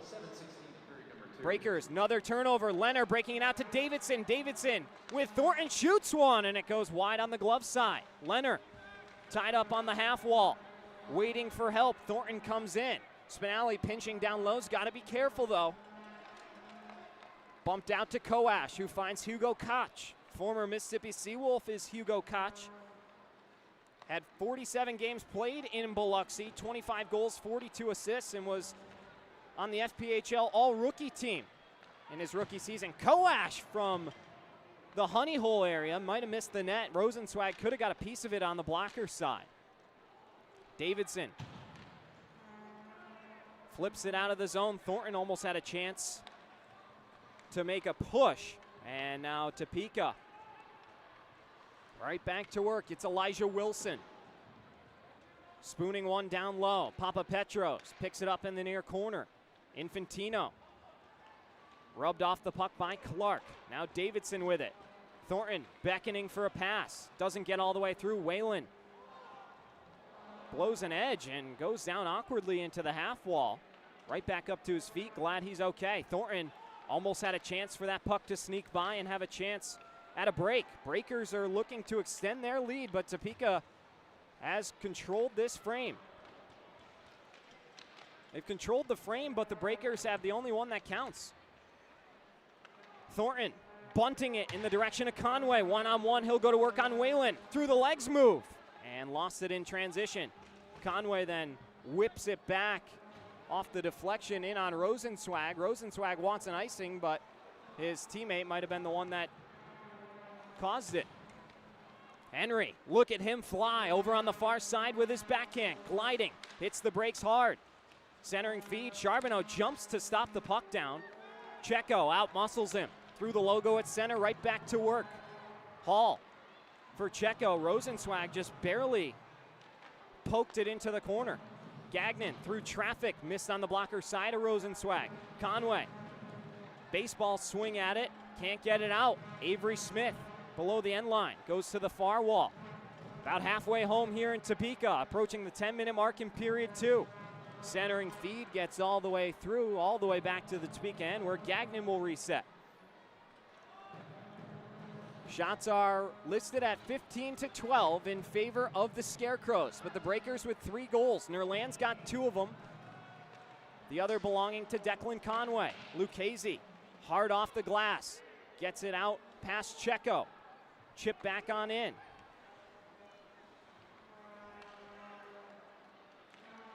Lucchese breaks it out to Henry. Henry, light pass on over to Pikarczyk. Pikarczyk lost it. Nerland picks it back on up. Aldi Nerland through the logo at center. Will enter the zone cleanly. Bumps it back to his skates, shooting one. And it missed everything. Pikarczyk ties it up on the wall. Bondi had his shot not get all the way through. And it comes back out to Rosenbaum.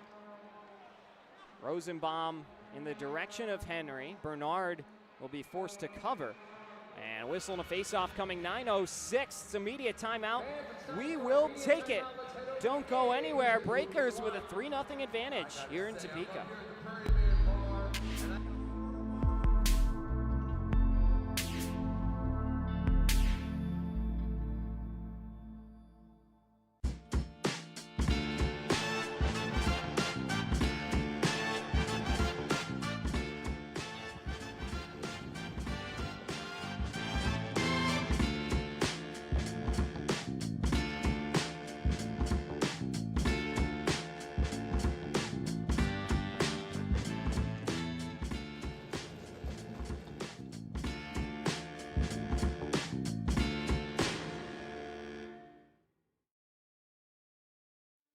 Strength isn't built in a single race. It's earned, mile after mile, pedal after pedal, step after step. The same endurance that drives athletes to the finish line fuels the steady hands and sharp focus required in surgery. It's about resilience, precision, and commitment in competition and in the operating room. Because true performance means showing up with excellence, no matter the arena.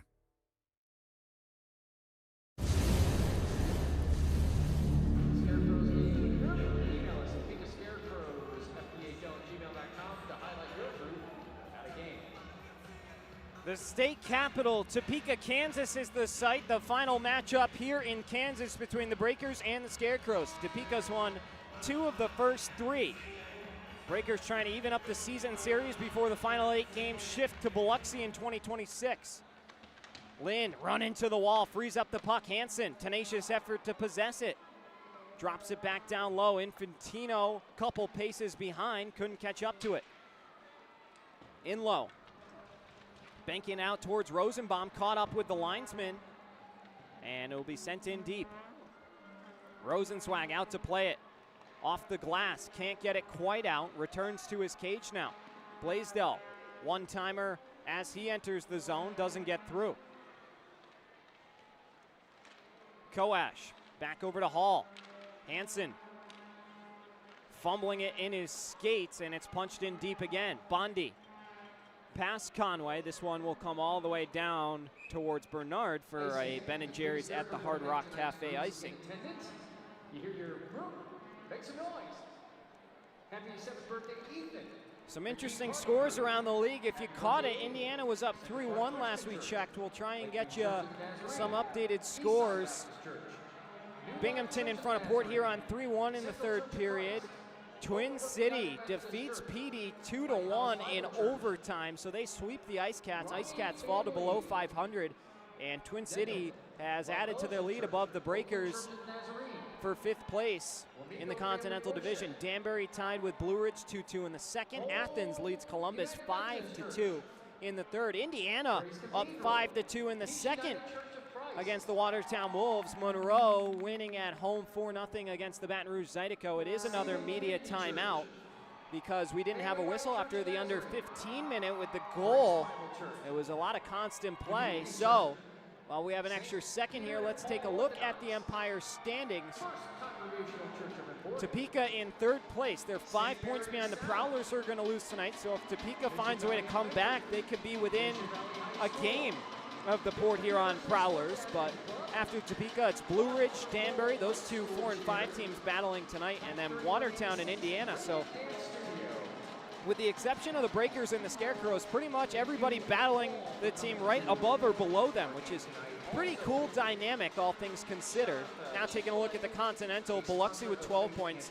Thunderbirds with their win have 17 now, so Biloxi 5 back with a regulation win tonight. They'd be up to 15. Zydeco are likely going to lose tonight. Columbus likely going to lose as well, so Athens will be up to 40, Monroe 35, and PD drops to 7, 8, and 1. So some interesting implications for the standings. But yeah, PD playing Twin City, Monroe playing Baton Rouge, the only exception to the teams playing the team immediately above or below, but Athens and Columbus battling. 8:18 to go here, period 2. Infantino set for the draw. And Sneath with a face-off. Deke loses possession, banked out by Bondi. Breakers off to the races. Good, perfect, clear. Oh, they're going to rule an icing. I don't know. Dylan Infantino a little fired up about it. He didn't agree with the call. That one just barely crawled over the end line. And the referees will bring the draw back to the Breakers' end. Has not been a formal fight in the weekend. Cole Crowder got jumped by Avery Smith just about last night. Looked like Crowder was looking to shed his gloves, but not in the amount of time that Smith already had his off, as that one goes way over Rosenzweig's cage. And only 2 penalty minutes tonight belonging to Xavier Charbonneau, as Infantino will ice it once again with the puck on edge. Icing. Breakers not a whole lot doing here in period 2, but still a 3-0 hockey game. They're being outshot by Topeka 3-1 in the second. So a very uneventful 12 minutes and 5 seconds here. Topeka closing out their 5-game homestand. They had 3 with the Prowlers last weekend. After that, they're going to head to Blue Ridge. Or excuse me, that is the other schedule for tonight. I believe Topeka will be gearing up for another top competitor in their division. I know they said they have Monroe coming up for them as well. That next home series here in Topeka will be the Moccasins. Sneath out to the point, kept in by Papa Petros, slides it over to Whalen. Knocked out from the slot area by Grant Bondi. Conway pinching down low. Breakers have had no answers for this zone time from Topeka. Rosenswag playing well, as now that could have been a bank pass to Spring Free Conway, but it goes up and into the bench area. Tough break for the Breakers. Charlie Pens with a clean shave over on the bench. You're not getting it in your camera just yet, but no more mustache or beard as well. Could that be part of the difference tonight? Rumor has it Brett Riley has a new watch from his son Finn as well that he's hoping could be a good luck charm. So the coach is doing what they can to change the mojo over on the bench. Tonight it's been working. Gagnon shoots one that misses below the end line. Now tapped in front, quickly on goal by Enlow, and he almost had his 3rd of the weekend. Norwinski through traffic, redirected in front, and finally sent out by Davidson. Off to the races, Spinelli trying to force a break. Koash picked his pocket. Spinelli bumped hard into the end wall. He got hit up high, and as a result, Topeka's going to go shorthanded. Brendan Spinelli playing aggressive, trying to spring free on the break, got hit up high, and it's going to lead to the first walk-ons power play of the evening.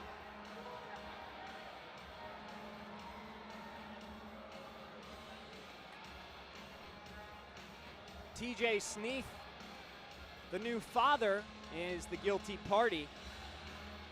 That's going to have to serve 2 minutes.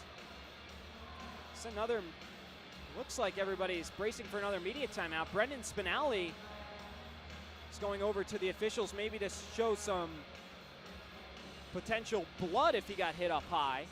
And so the official's going to try and iron this thing out. We'll step aside and take a word from Matt Bowers. When you think Nissan, think Matt Bowers Nissan d'Iberville, where every new Nissan comes with Matt's lifetime powertrain warranty included. And to keep your new Nissan running well, there's never an appointment needed for express service in our service department. Just stop by for routine maintenance like oil changes, brakes, tires, and batteries. Matt Bowers Nissan is proud to call the coast our home and is proud to sponsor your Biloxi Breakers. Shop smart, buy local. Matt Bowers Nissan, South Mississippi, d'Iberville. The following play is under review for the hit on Spinelli. He was just helped off into the corner along with Mike Roy, the equipment manager. So Spinelli going to need a couple repairs. The officials taking a look to see if it's going to be a 2-minute minor or potentially more. Here's a look at the waters ahead for the Biloxi Breakers. So December 12th, they'll have the Monroe Moccasins in Monroe at 7:05, and then the next night against Monroe once again. And then they begin a home-and-home on December 19th and 20th. The first one in Biloxi, that's the next home game. Breakers will be wearing their ugly sweater uniforms. To those of you that bought them via pre-order, looking forward to seeing those and getting in the holiday spirit at Breaker Bay. And then the next night, they'll go back to the Monroe Civic Center to play the Moccasins. So a tough stretch coming up against the Moccasins, who have had their way with the Breakers this season. And after that, the Breakers will return home right after Christmas, December 26th and 27th, to host the Baton Rouge Zydeco for a pair in that fun rivalry that's been brewing. Of course, the line brawl last weekend. Dylan Infantino still awaiting an explanation from the official. And still no one has been put in the box, but Scott Koash has been assessed a 5-minute major, as the scoreboard says. So Biloxi now a chance to add to their 3-goal lead. 5 minutes of power play time, the first opportunity they've gotten tonight. They're 22.1% on the power play coming into the season.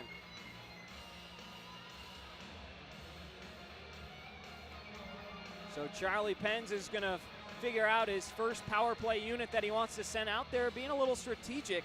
They can score as many times as they please in this 5-minute span. That's the beauty of a major penalty. Scott Koash, the leading scorer for Topeka, given a major penalty for an illegal check to the head. That's the official ruling on the FPHL website. And they're beginning to scrape some of the blood in front of the Breakers bench off the ice real quick. That's why the delay has continued. So we'll continue to stand by here, see if we can check around the league for any more out-of-town score updates. Binghamton still up 3-1 on Port Huron. Danbury and Blue Ridge still knotted at 2 in the second.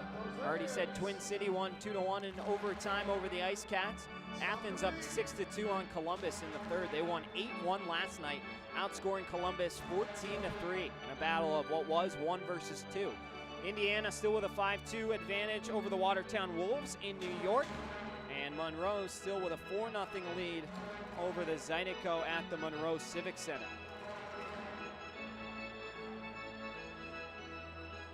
See maintenance guy putting in some extra work around the blue line there, making sure that everything is cleaned off. Koash given the 5-minute major, but not given a game misconduct, so he will be back once those 5 minutes conclude. His team already trailing by 3, can't really afford to lose their top scorer, and fortunately he will return, but Breakers have a chance to do damage. Breakers have also surrendered 7 shorthanded goals this season. That is tied for the most in the FPHL with the Indiana Sentinels. Topeka with 3 shorthanded goals on the season.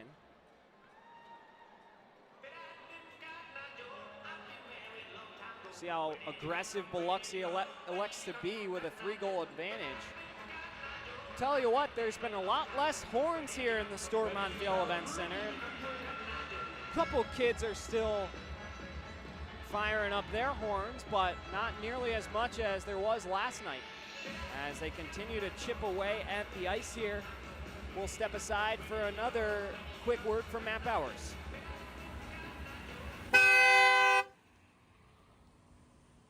What do you want to buy, a Matt Bowers Hyundai?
Return to action here. 5-minute walk-ons, power play for the Breakers. Clean win by Henry. Rosenbaum over to Nerland on hat-trick watch.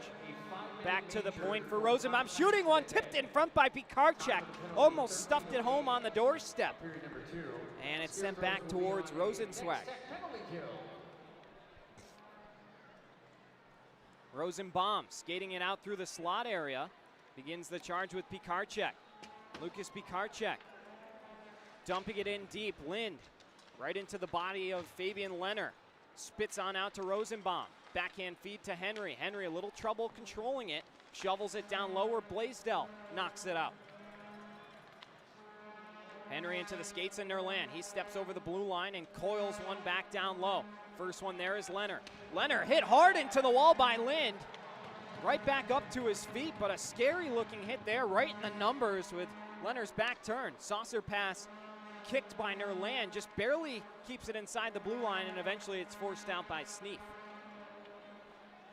Rosenbaum in the neutral zone. He will enter. First power play opportunity of the night for Biloxi. Henry digs it out of trouble in the direction of Carter Thornton. Keeps possession. Henry out to the point. Rosenbaum was going left. The puck went right. Topeka gets one much-needed change. Biloxi, with the Topeka bench not by where Sammy Bernard is, should try and capitalize on long shifts for the Scarecrows as long as they can establish the zone. Infantino back on over to Declan Flanigan, former teammates with the Watertown Wolves. Now over to another former Wolf in Carter Thornton. Moving to his backhand, Charbonneau steps up, deflects on over to Flanigan. Flanigan had his twig snapped in half. Slash coming. What? Bernard goes to the bench. Not sure exactly what Biloxi got penalized for. Flanigan had his stick snapped. And, or no, it looks like Flanigan threw a slash of his own. Time for our third media timeout. Because he still has a stick. We're going to catch our breath and step aside here. There'll be some penalty minutes coming against the Breakers when we return. Don't go anywhere. Their muscles with the locked-in turkey pouches. Are you guys ready? Lock in.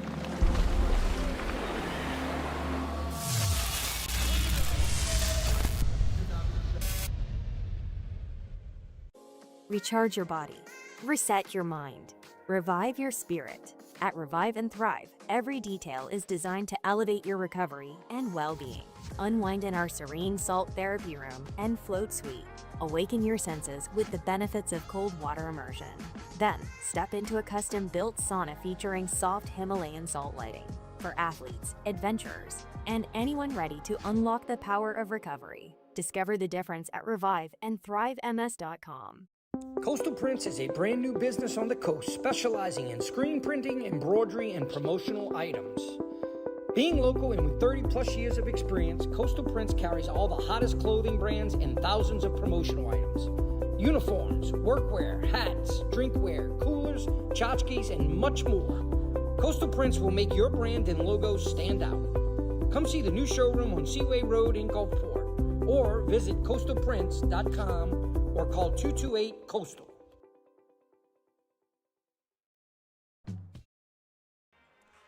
So the official call given to Declan Flanigan is for playing with a broken stick. I'm going to have to go back and watch that myself to see exactly how that stick was broken and if there was a slash or not, but I guess he must have held onto it for a second or two too long, or maybe played the puck while it was broken, and so a ticky-tack penalty will make this 4-on-4. Breakers were 2 minutes into their power play when this happened.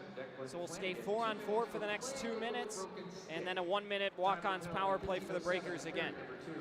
Here comes Henry with a little bit more ice, 4-on-4. Hitting the brakes, shaking away from Papa Petros, drops it back to Pikarczyk. Sneath, saucer pass for Cam Clark. Clark rubbed off the puck by Rosenbaum. Rosenbaum now tilting the ice the other way. Tried to drag it across the blue line, deflects over to Bondi. Bondi couldn't go through the legs of Papa Petros. Good effort on the back check. Then Bondi takes down Papa Petros, who almost looked like he fell for the penalty. Breakout pass to a streaking Sneath, broken up. Davidson, or Rosenbaum to the near side for Henry, who throws one in on Bernard. He doesn't know where it is, and he'll cover with exactly 4 minutes. Clock's still running. They're going to have to add some time back. Another minute 3 on the Flanigan minor for playing with a broken stick. And 2:04 to go on the Coash major for an illegal check to the head. Hopefully Brennan Spinelli is okay. He is one tough customer though. Saw him square off with Thomas Murphy in a fight last weekend. And he might just need some repairs so that there's no more delays. Would not be surprised if we see him in period 3. Conway tried to push it forward. It was won cleanly by Wilson. Now here come the Scarecrows. Connor Lynn motoring up the near side. Backhanding one in front. Rosenzweig! Oh no, slams the back door shut. 3:45 to go, period 2. Wilson Backhanding one to Koch. Koch centering feed for Gagnon to his backhand. He missed the net. Gagnon with a rare blunder. And the breakers now. Lucchese looking for Thornton. Thornton caught offside. And so the draw comes back out to the dot. Gagnon perfectly completed the move. Got Rosenzweig to go right. Had the whole backhand opportunity open and might have just rushed the shot. Missed everything. And Rosenzweig with 17 saves on 17 shots still. There has not been a whole lot of activity in the frame though. Taking a look at the shots on goal, 5-2 Scarecrows in the second period. So Biloxi taking their foot off the gas pedal a little bit. Nerland couldn't poke it by Gagnon. It pops back into the zone for Nerland. Thought about the shot, instead will hold the puck. Nerland to the top of the keys. Got to make a decision fast. Really good protection by Aldi Nerland. Now into the skates of Spinelli. Right back out. Brennan Spinelli is back. Spinelli down low below the end line. Lind has it pushed off his stick by Infantino. And it comes back out for Lucchese, who shoots one. Infantino offside by a mile, looking to deflect it, and offsides is assessed. 2:56 to go here in the second. On the scoreboard, it says the shots are 17-15 Topeka, but our official summary online has it at 5-3, 17-13 in the game, Scarecrows.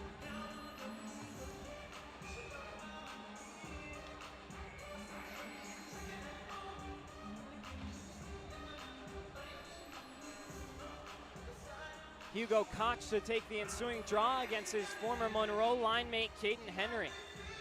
Caden Henry traded to Biloxi right during training camp for financial considerations, and Charlie Pens might have the best deal, or the best trade deal made this season, as Caden Henry towards the top of the league ranks in just about every offensive category. Points per game, goals, points. He's been stellar this year. Here comes Henry with speed through the neutral zone. Back over to the near side for Nerland. Nerland smoothly to his backhand. Holding it, gives to Pikarczyk. Back for Nerland. Nerland looking for a lane in the near circle. Holding, centering feed, finds its way to Conway. Conway battling along with the help of Caden Henry, and Papa Petros takes it away. 14 seconds until Scott Koash is released. To the near side again. Elijah Wilson on over, and now give and go. Wilson, quick shot blocked by Rosenbaum. Down to a knee. Nice job by Rosenbaum there, playing in his second game as a breaker since being acquired from the Athens Rock Lobsters. Topeka is back to full strength. Inside 100 seconds to play. Period 2. Blaisdell shooting one. Knocked down in front by Rosenbaum, and now Henry picks it up, goes the other way. Justin Schmidt wanted a penalty down on the Scarecrows bench. Henry hit hard into the wall, stays on his feet, keeps the possession alive. Lind finally picks his pocket. Nerland bumps into him. Lind still in control of the puck. Dumps it for Blaisdell. Now Clark stabbing away at it. Infantino with it. Tried a toe drag release move and just lost it trying to complete the deke. Clark blows a tire on his own, goes hard into the half wall. Bondi to the back of Charbonneau. Charbonneau across the blue line. Shooting one! Shot with purpose is patted away by Sammy Bernard. And now Cam Clark will go chase it down from Rosenzweig. Rosenzweig plays it all the way around. Here comes Xavier Charbonneau up the near side. Charbonneau to his backhand, moving towards the goal. Backhanding one in on Bernard as Hansen was shoved from behind by Checo. And with 35 seconds in period 2, another face-off set to come. Very lackadaisical frame for both sides. Breakers with the only goal, courtesy of Aldi Nerland, completing a breakaway.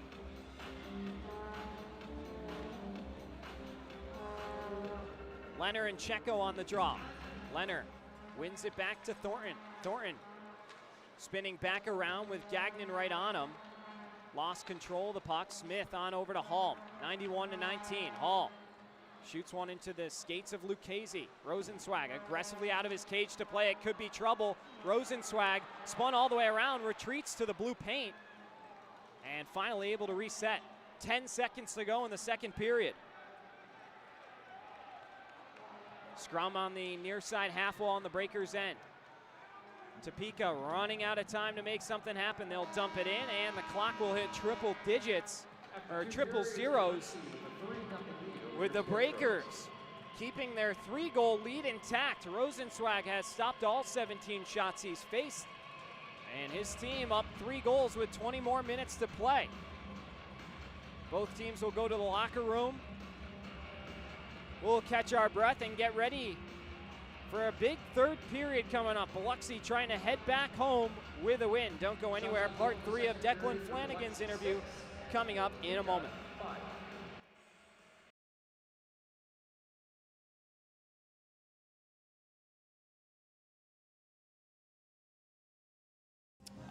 So you come down here to Biloxi. Coach Pens recruits you along with a bunch of others here. You guys go to camp. What kind of culture is he looking to build, and what do you add?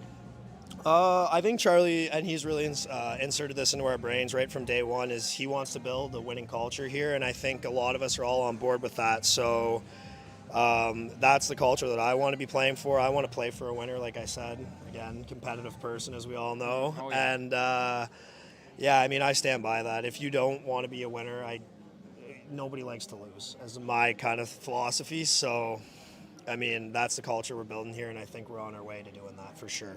In your second game as a Breaker, you face a setback. Out in Topeka, you have an injury.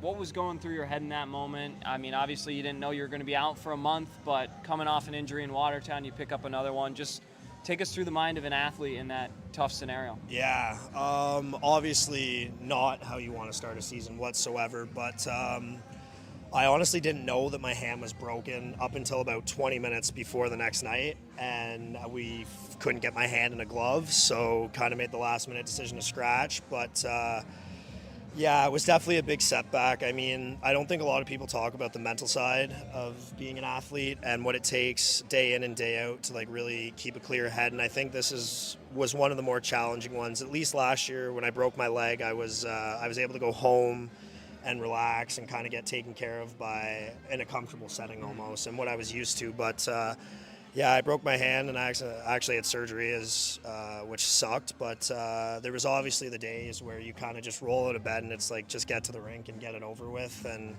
I think I owe a lot of that to my teammates. A couple guys, a couple shout outs here. Dev, first class. You really kept me going through the hard times. Trey Fisher, my roommate, probably one of the best teammates I've ever had. Rosie, always keeping it light for me. And I mean, I could go on, but yeah, the boys really got me through it. And I remember I've listened to it's going to sound dumb, but the Kachuk's podcast. And Brady was talking about how he had just had his hand done in his surgery and what it takes to come back. And I think I kind of learned a lot from that.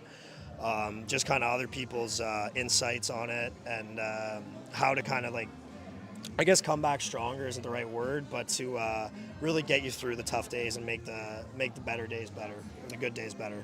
Yeah, well, I appreciate that, Flanny, very much. Appreciate the kind words, as I'm sure the others do as well. But talking about the recovery specifically, what kind of amenities or people, personnel do the Breakers have that helped you get to where you are? I know there's some great trainers. I know we got a great doctor, so why don't you throw some more shout-outs? Yeah, so I'll give a quick shout-out to Dr. K for getting the surgery done for me and getting it done so well and so quick. Bienville Orthopedic. Yep, that's the one right there. And then we're going to give another shout-out to Gracie, our athletic therapist. Game days, practice. She's been great with the guys. She's always helping us out in the mornings, after practice, before games, after games. She's great. So yeah, we've got some pretty top-notch recovery equipment here.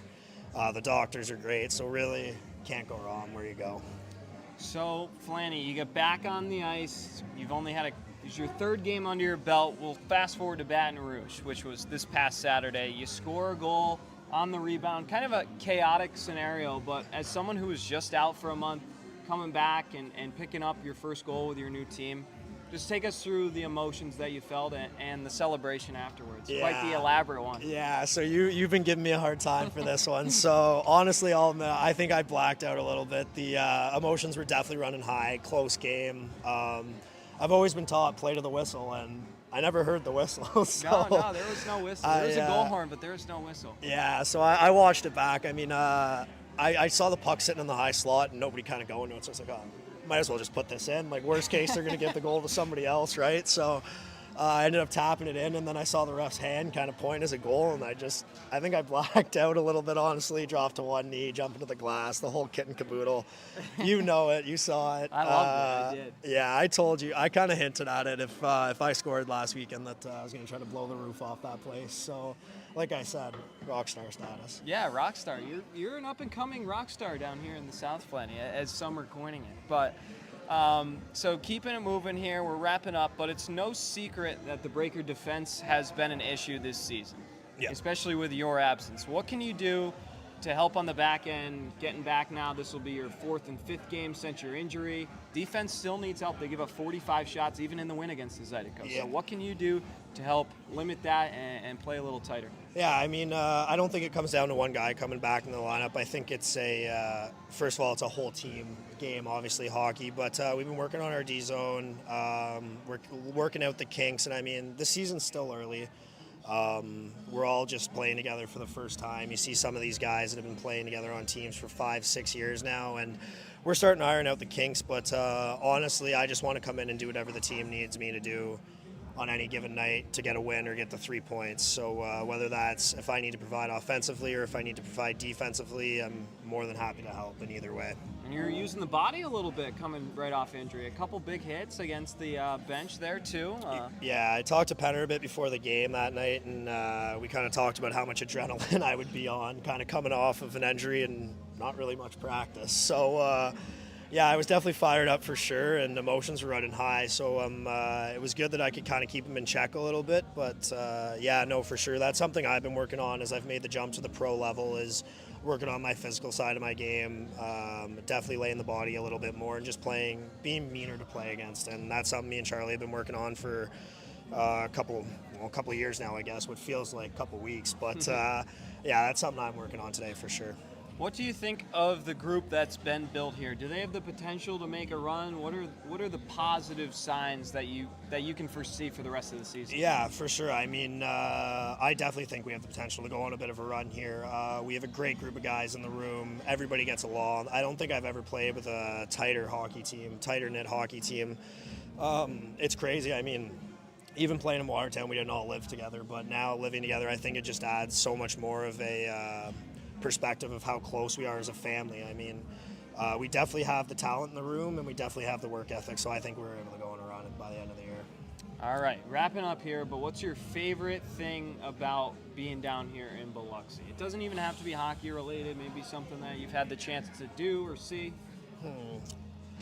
It's tough to pick. I know. I was going to say, it's definitely tough to just pick the one, but I think, honestly, just being with the guys, being in the nice weather, it makes going to the rink.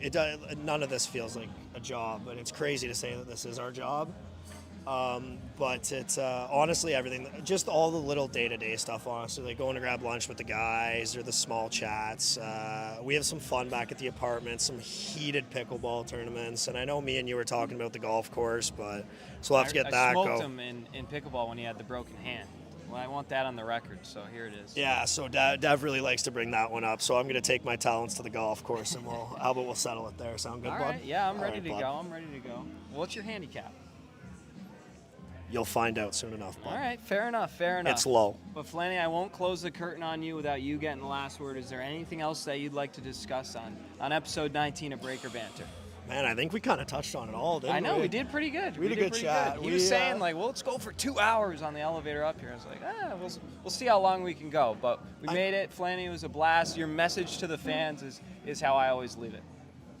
My message to the fans is, guys, we appreciate your support way more than you know. Keep showing up, keep being loud, and good things are coming, I can promise you that. All right, that's Declan Flanigan. I'll be back in a couple moments to wrap up episode 19 of Breaker Banter. But Flanny, thanks so much for hopping on. It was a blast. Thanks for having me, man. Maybe you'll have me back, and I kind of want to interview you one day. Yeah, maybe we could do that. Maybe we'll Okay. do that. Maybe Flanny will interview me. We'll see. I still got a few more guys to go on. We've got some rumors about next week, so excited. It's going to be a big guest. We'll put it that way. I've heard. Yeah, so we've heard. But Flanny, thanks so much again. I'm going to wrap this up in a few moments here, but appreciate having you on. Thanks, buddy. All right.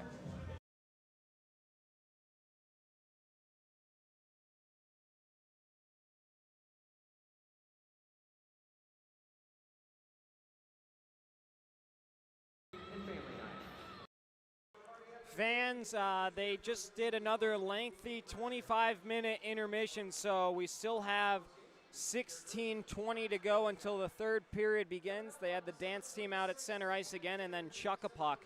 So we're going to be getting going here around 9:16. 9:16. In the meantime, we'll play our ad packages, and we've got everything else updated for you before we come back for period 3, but just a heads up, it'll be a little bit longer than we anticipated, so stick with us. We'll be back in a moment.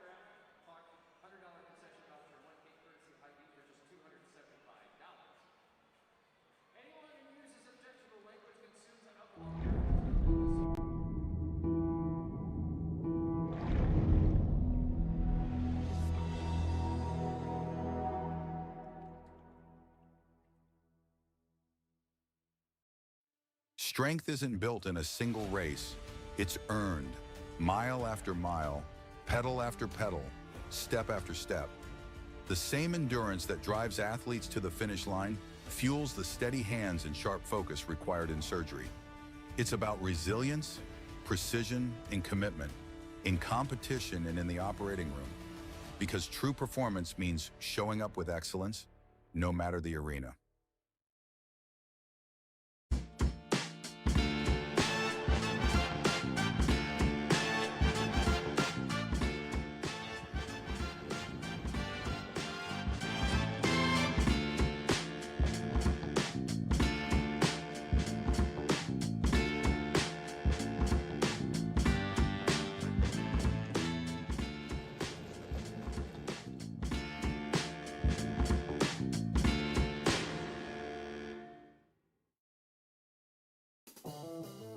Looking for your next ride? Get more at Matt Bowers Hyundai Gulfport. Every new Hyundai comes with Matt's lifetime powertrain warranty, on top of Hyundai's America's Best warranty and owner assurance. No one on the coast offers more, so why go anywhere else?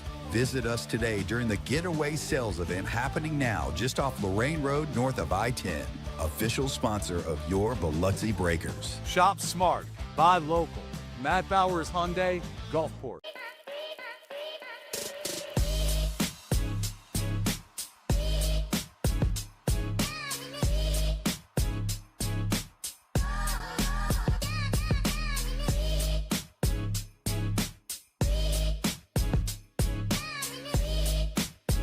Ben & Jerry's is serving up true ice cream euphoria inside the Hard Rock Hotel and Casino in Biloxi. You're sure to find your new favorite among more than 34 flavors. Let us scoop yours in one of our freshly baked waffle cones. Ben & Jerry's at Hard Rock Hotel and Casino Biloxi, where euphoria awaits.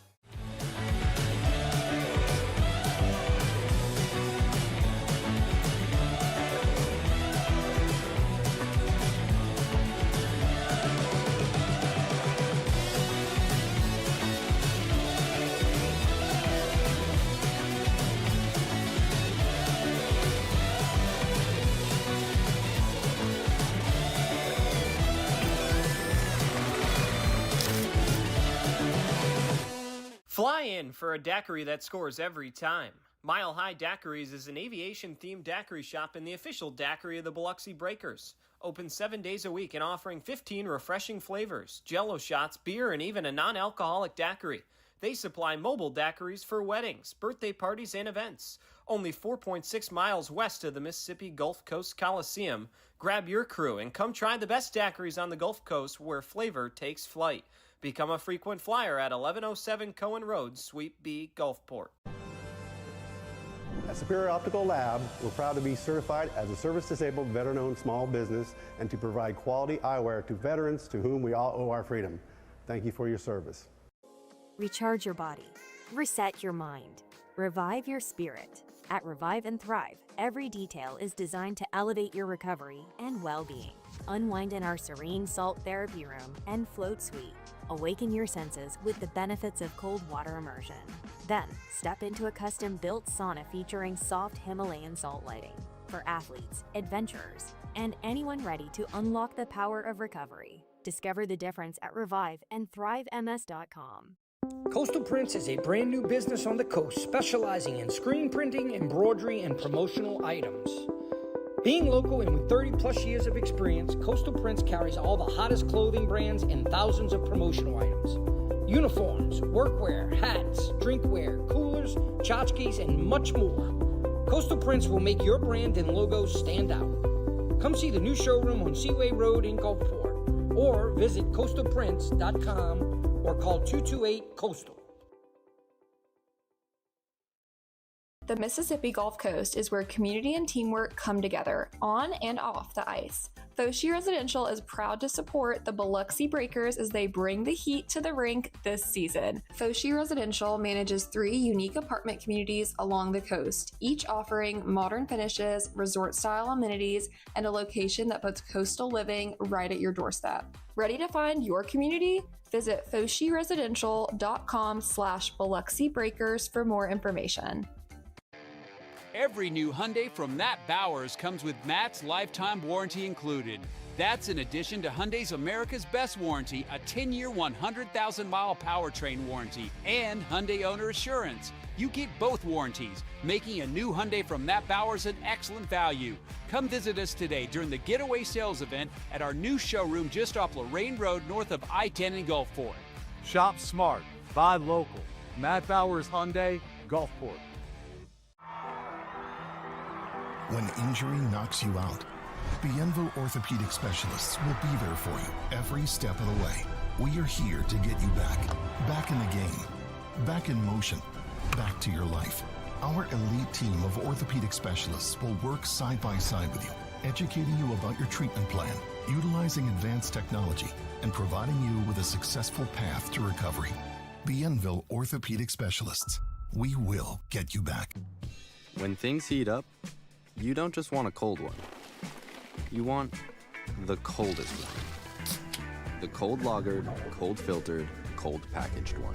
Mountain Cold Refreshment. Coors Light. Choose chill.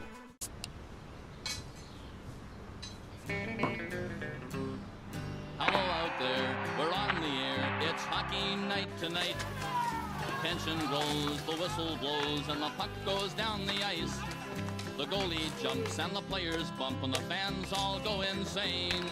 Someone roars, Bobby scores, that's a good old hockey game. Oh, the old hockey game is the best game you can name.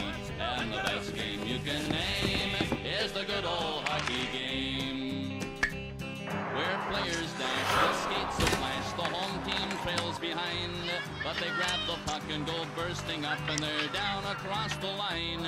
They storm the crease like bumblebees, they travel like a burning flame. We see them slide the puck inside, it's a good old hockey game.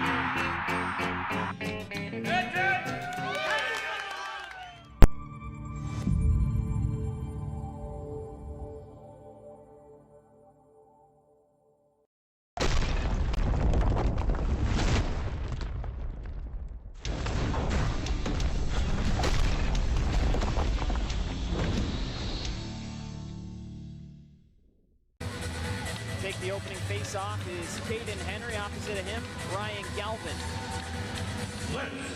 And it's time for some hockey as we're underway here from the Columbus Civic Center.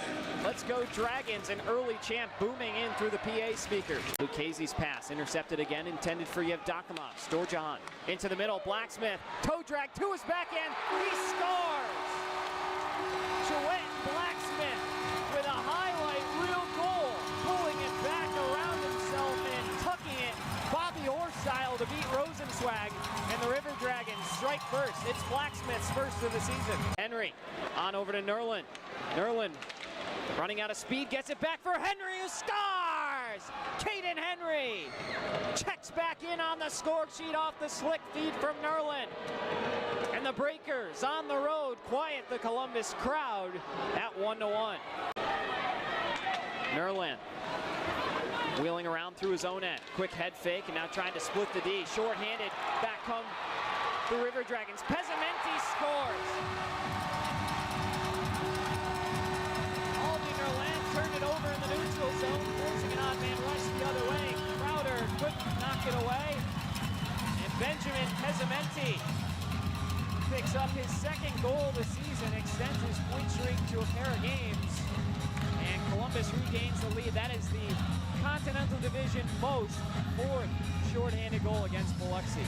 Atop each of the entrances to the stadium outside the concourse. It's Nerland. In front, Henry scores on the doorstep. Biloxi wastes no time. Nerland and Henry developing the chemistry on that top line. They have been credited with both goals tonight. Henry picks up his second, the pest of the game himself, as coined by Columbus, and it's 2-2. And now here come the Breakers, led by Crowder. Quick snap pass over to Henry on hat-trick watch. Sending one in the middle, Yevdokimov scores!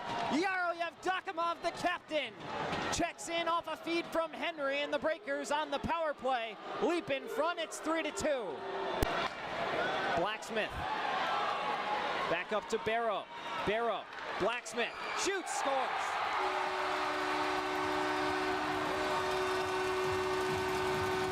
Joanne Blacksmith entered tonight with no goals. He's got 2 against his former head coach.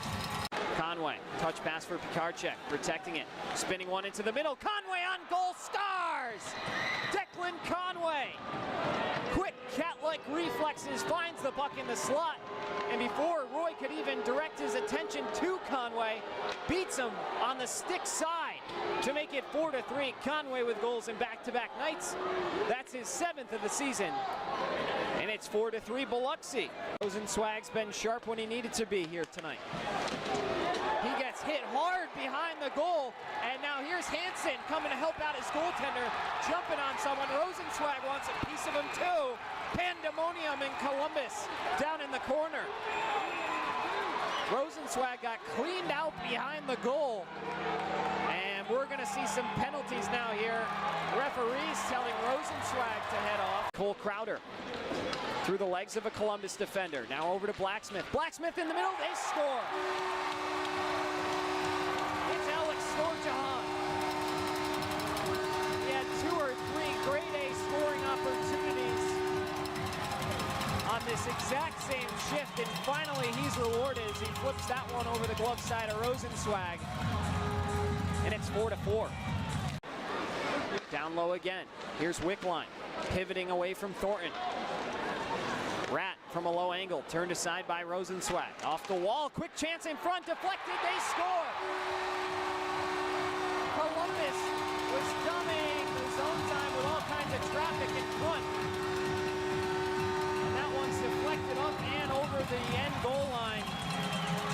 And Columbus has come from a goal down here in the 3rd period to take the lead at 5-4. The skates of Caden Henry keeps the zone time alive. Henry forced a turnover on goal. Rebound, Nerland scores! Aldi Nerland! This kid is incredible. A multi-point game last night, a multi-point game here tonight, and he's got the equalizer with a shade over 11 minutes to go in the 3rd. Another 2-on-1 for the Breakers. Nerland and Henry this time lead the charge. Nerland holding, over to Henry, scores! Hat trick for Caden Henry! And the Breakers are back in front at 6-5. The top line strikes again. Nerland with a beautiful feed. Henry pounds it home. His 3rd of the night, his 2nd hat trick of the season. 6-5. Wow. Backhand feed as he would have got tied up, and now maybe a 2-on-1 back the other way. Shorthanded Crowder lets it go to the middle. Pezzamenti scores. His 2nd shorthanded goal tonight. Another breakdown by the Breakers. And like I said, just when you think someone's going to run away, the opponent climbs back in. Columbus does just that. Their 2nd shorthanded goal tonight. The 5th against the Breakers this season. Breakers need a change bad. Columbus has already had one. You have Yevdokimov laboring to try and create some pressure. Henry now goes after Hunter. Hunter hard to the goal, to his forehand, scores.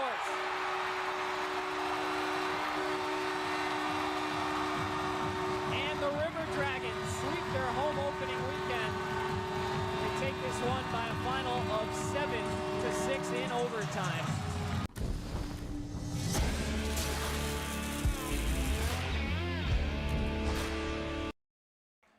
And we welcome you back inside the broadcast booth for our Coastal Prince second intermission report. Let's take a look at the game stats through 2 periods. The Breakers lead it 3-0. The only goal in period 2 was Aldi Nerland with his second of the night. Scarecrows out shooting the Breakers 17-15. Breakers and the Scarecrows both 0 for 1 on the power play. Breakers had a chance at a 5-minute major before it became 4-on-4, which is where their other 2 penalty minutes came from. And now taking a look at our intermission summary with names. Declan Conway scores at 4:51, his 12th of the season to make it 1-0. Nerland in the first period at 12:05 makes it 2-0 with his 5th of the season. Then Nerland again, cherry picking at the blue line. That should say period 2, 7:16 in period 2. Nerland with his 6th. Rosenzweig has been perfect, stopping 17 of 17. Bernard has made 12 saves himself down at the other end, but the Breakers have looked good. Only 5 shots aside in the middle frame. Scott Koash back out there heading into our half-shell Oyster House third period. One last quick look at our stocking stuffer deal. 4 terrace level seats, December 27th game against the Zydeco, a rivalry game. 4 official game pucks, 4 small waffle cones from Ben & Jerry's, 4 Sky Zone jump passes. $224 could be yours for just $88. To purchase, call our office at 228-731-3399 or visit us at 1643 East Pass Road in Biloxi.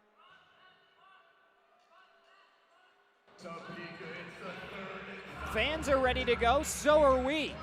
Half-shell Oyster House third period, 20 more minutes for the Breakers to lock up their 5th win of the season.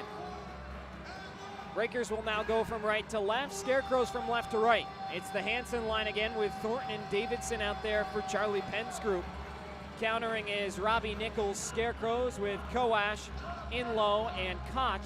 Defensive pairing is Papa Petros with Norwinski.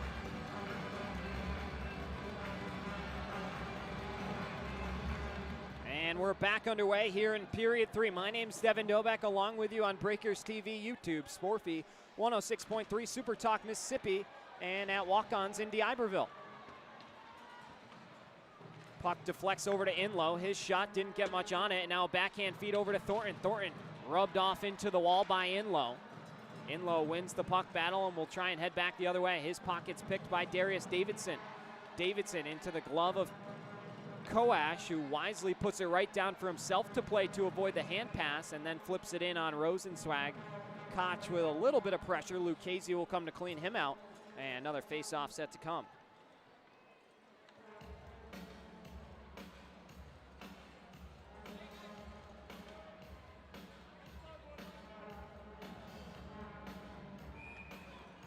Infantino picked the near dot. The draw will be coming on the far dot. Infantino asking for Flanigan to come back if he wins it cleanly behind him. Breakers lined up on the ensuing face-off, and it's won by the Scarecrows. Sneath down for Clark. Cam Clark, a quiet night tonight, as has been the entire Scarecrows team. Lind on over for Wilson. Wilson turnaround shot sticked away by Rosenzweig. Conway pops it into the neutral zone, and now we'll go chase down Doug Blaisdell. Blaisdell 6'2", 220 out of Dearborn Heights, Michigan. No points in his last 12 games played. It'll be 13, including tonight. There's an ugly hit into the wall. Hard goes Spinelli. It looked like some inadvertent contact. Referees are going to say play on. Spinelli, I don't believe, had the puck, and he went into the wall hard. He's taking some shots tonight.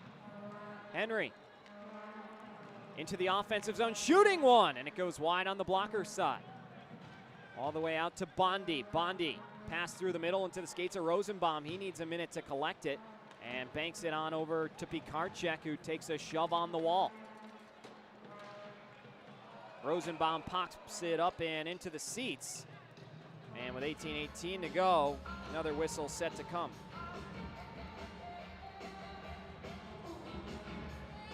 This will eventually be the last game active around the FPHL, along with the Monroe Moxons and the Zydeco. But if you're joining us from around the league, happy to have you along with us here on Breakers TV. A full slate of FPHL action this weekend. All 14 teams paired up and going at it for a Friday-Saturday series. Topeka dumps the puck on in. Checo was playing the body and able to rub off Rosenbaum. Now Nerland springs free. Gagnon will try and chase him down. Hat trick alert for Nerland. He hit the post. Aldi Nerland has had an incredible weekend. Already with 4 goals on the weekend and almost had his 5th there. Rosenbaum avoids the check of Checo, ironically enough, and now Nerland. And Henry will lead the charge the other way. They switch spots. Henry on over the near side, protecting the puck, now coils back up towards the point. Sending it in down low. Nerland forces a turnover. Blind backhand feed finds this tape of Avery Smith. Smith run into by Carter Thornton. Spinelli hits the brakes, put himself in a dangerous spot to get hit by Koch. Instead, meanders right around the pressure and plays it out. Koch right back into the zone. Saucer pass across for Koash. He shoots one. That missed everything. Whistling over the crossbar, Rosenzweig. Davidson will send it the full length of the ice. And icing will be assessed by the officials. Never introduced you to our officiating crew tonight. My apologies for that. They always activate it and tell me as soon as the puck is dropped. I'm sure if I ran down there before the game, I could figure it out a little sooner, but things get hectic up here in the booth pregame. So the officials tonight, Jordan Krabel and Dan Huntington, with Michael Geckler and Rob Wilson, the linesman. They're saying attendance tonight is 4,600. 4,559, which is above their league leading average. Either some fans have given up faith and left, or it's a little bit quieter than what you'd expect it to feel like. Back on the home opening weekend, certainly there was about 5,000 fans, maybe even more. Davidson. There's a hit. Lucchese spun around in the neutral zone. Picks it back up and shoots one in on Bernard. He gloves it down for Lind. 16:20 to go here, period 3. Devin Dobeck along with you. Breakers leading by 3. It's Conway and then Nerland. Koash walking in, shooting one. Rosenbaum was able to knock it down off the shin pads. Koash winding around, throws it into the skates, and then Rosenbaum taken down by the stick. Referee's arms stay in their pockets. In low. Backhanding one in deep. Rosenbaum and Infantino deciding who's going to play it. Eventually, it's chipped back in the direction of Curtis Hansen, and Flanigan will start things up. Breakout pass to Infantino, winding through the middle. Infantino jumps over the line. Rosenbaum with room, shoots. And missed everything. All the way back to Declan Flanigan. Calling for it is Thornton. Rosenbaum on over to Hansen. Clean entry for the Breakers. Quick shot from Hansen. Save made by Bernard. Shots on the scoreboard say 20-19 Breakers. They've done a great job of limiting Topeka tonight. Although Topeka's had a lot of zone time, not a whole lot of shots. Here's TJ Sneath. Low angle shot turned aside by Rosenzweig. Rosenbaum flips it ahead. Cade Henry with a burst of speed. Up the near side, darting towards the goal and has to go around. Centering feed out. Charbonneau lights the lamp, his first professional goal. Xavier Charbonneau came trailing through the far side. Henry goes all the way around and drops it out to Charbonneau. I was talking to Sharps last night, and we were both talking about how bad we want that first one. And he was trying to teach me how to say it's a goal in French. It just was not clicking for me. So unfortunately, I didn't get it's something like c'est le but or something. Every time I tried to get it, he told me I was wrong. But Xavier Charbonneau, the rookie, picks up his first professional goal. Hang on to that puck. And it's 4-0.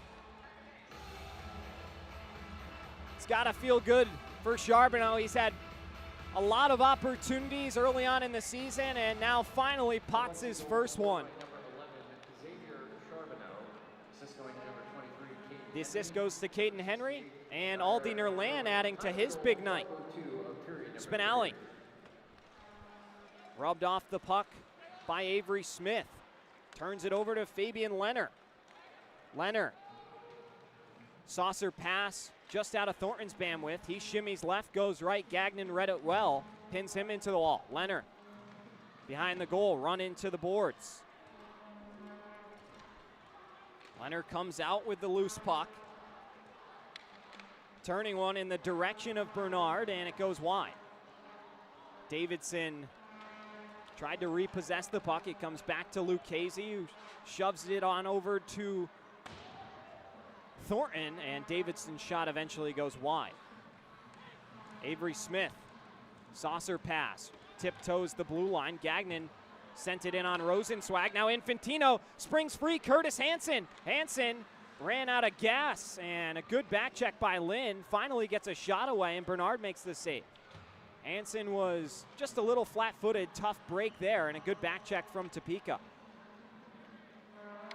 Conway, top of the key, gives over to Flanigan, who shoots one well wide on the stick side. Nerland on the far wall will play it. It comes back onto the near side for Avery Smith.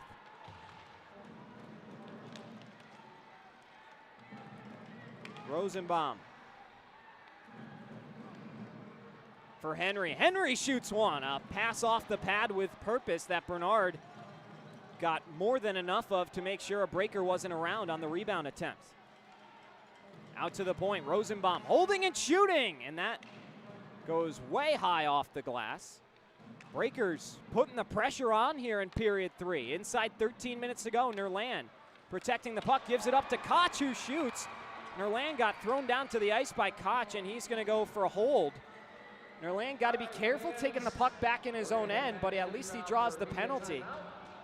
And so Breakers are going to head to a walk-ons power play. When we return, Xavier Charbonneau with his first professional goal makes it 4-0 Breakers. We'll be back. Thank you, Gardner Roofing, for checking our roof because we might need a new one after this. Are you guys ready?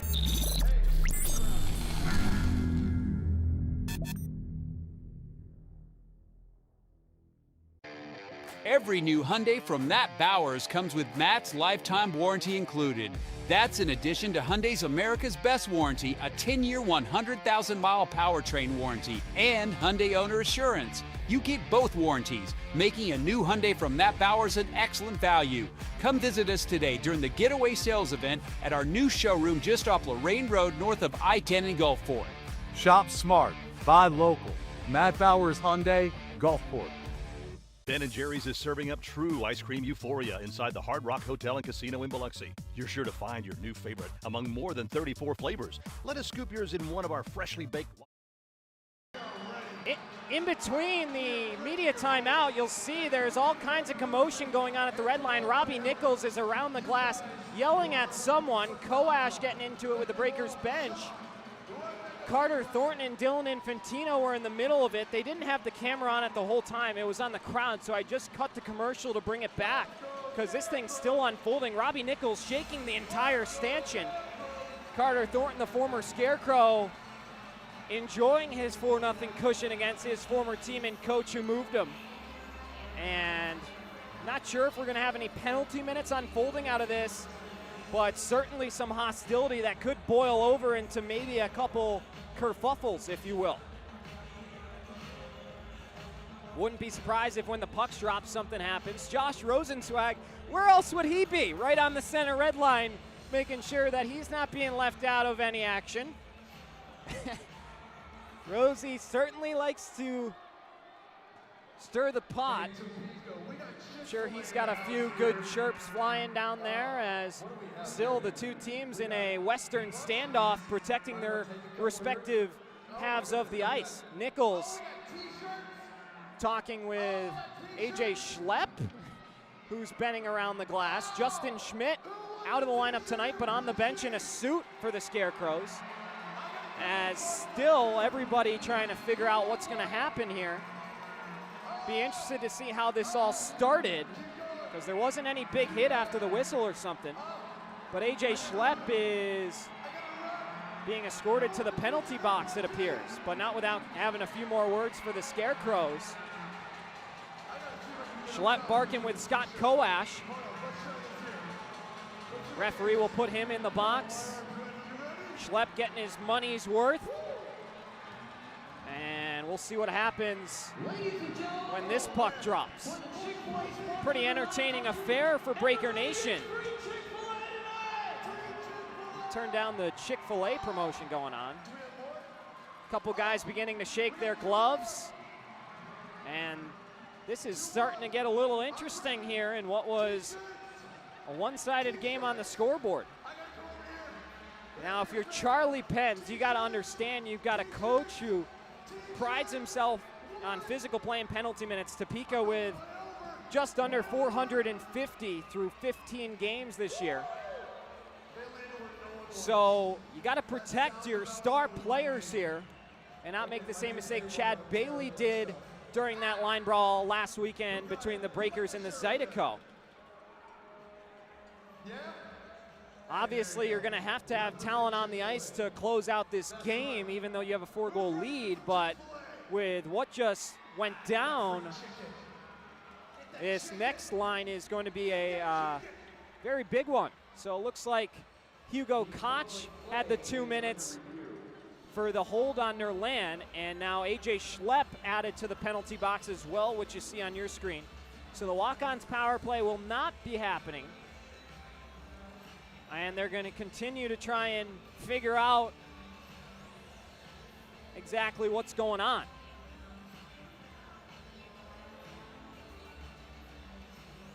Gotta love the FPHL. Physical, fast-paced, and high scoring.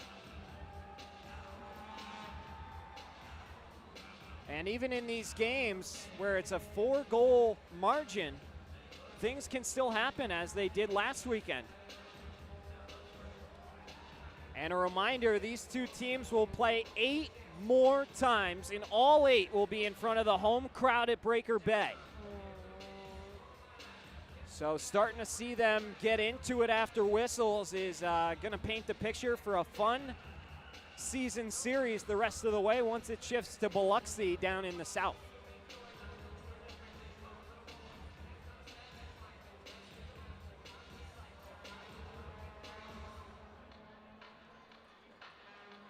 So we'll sit tight here as what's already been a long affair continues to lengthen. See if we can update you on some out-of-town scores while we're at it. As we mentioned, Twin City defeated PD in overtime 2-1. Danbury leads Blue Ridge 3-2 in a 4-versus-5 battle in the third period in Connecticut. Binghamton defeats Port Huron 3-1 after winning 9-1 last night. Athens tops Columbus 6-2. Indiana picks up their second win in franchise history with a 6-2 victory over the Watertown Wolves. And shout out to the Fed League Flash. He predicted a split there, as AJ Schlepp is now being escorted out of the hockey game. And Monroe leads Baton Rouge 5-1 in the third period in the Battle of the Boot, this one in Monroe.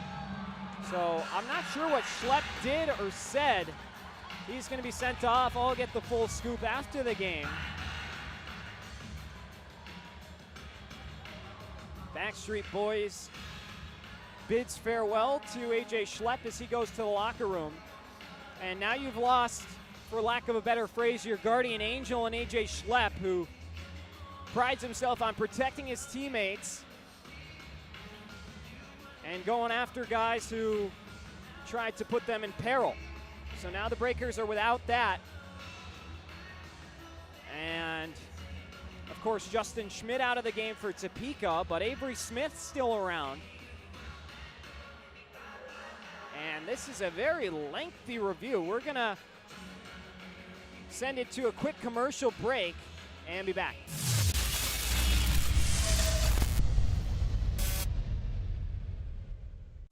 Recharge your body. Reset your mind. Revive your spirit. At Revive and Thrive, every detail is designed to elevate your recovery and well-being. Unwind in our serene salt therapy room and float suite. Awaken your senses with the benefits of cold water immersion.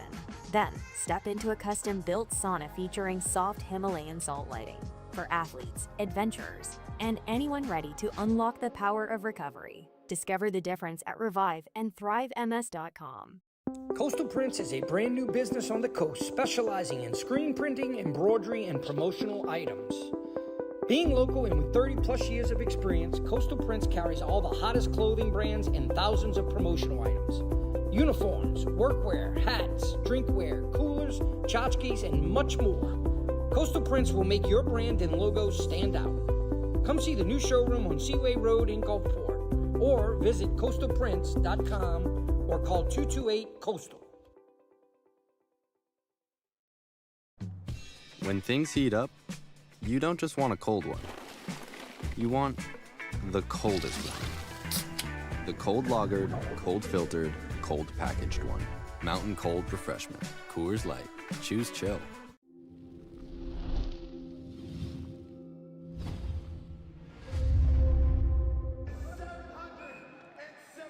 All right, we have some updates for you, and they're not great for Breaker fans. So Robbie Nichols was given a 2-minute bench minor for unsportsmanlike conduct, and then AJ Schlepp was given a 5-minute major for spearing, which is a match penalty.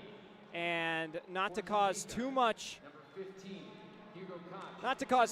panic, but I know that Zach Pamaleone from Danbury got a spearing penalty earlier in the season, and it ended up being a 5-game suspension.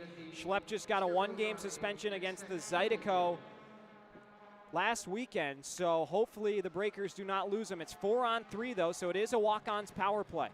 But if AJ Schlepp is given the match penalty for spearing, it looks like a suspension may be coming, so the Breakers may lose their big, heavy enforcer. Henry through the top of the key. Far circle shoots one, and it goes just wide on the stick side. Bernard might have got a piece of it. Declan Flanigan gives it back over to Bondi. Bondi thought about the shot, instead dropped it off to Bikarchek. Flanigan for Bondi. On to Flanigan. Flanigan shoots, rebound. Bikarchek put it on goal, and Bernard covers. And now Whalen will grab a hold of Cade Henry. So it's going to be the Breakers on a 4-on-3 power play for the next 44 seconds. And then it'll be a 3-minute power play for Topeka with 11 and a half minutes to go. That's how everything eventually boils down. So one of those wild things where once one power play ends, the other team will have a chance to go on their own man advantage.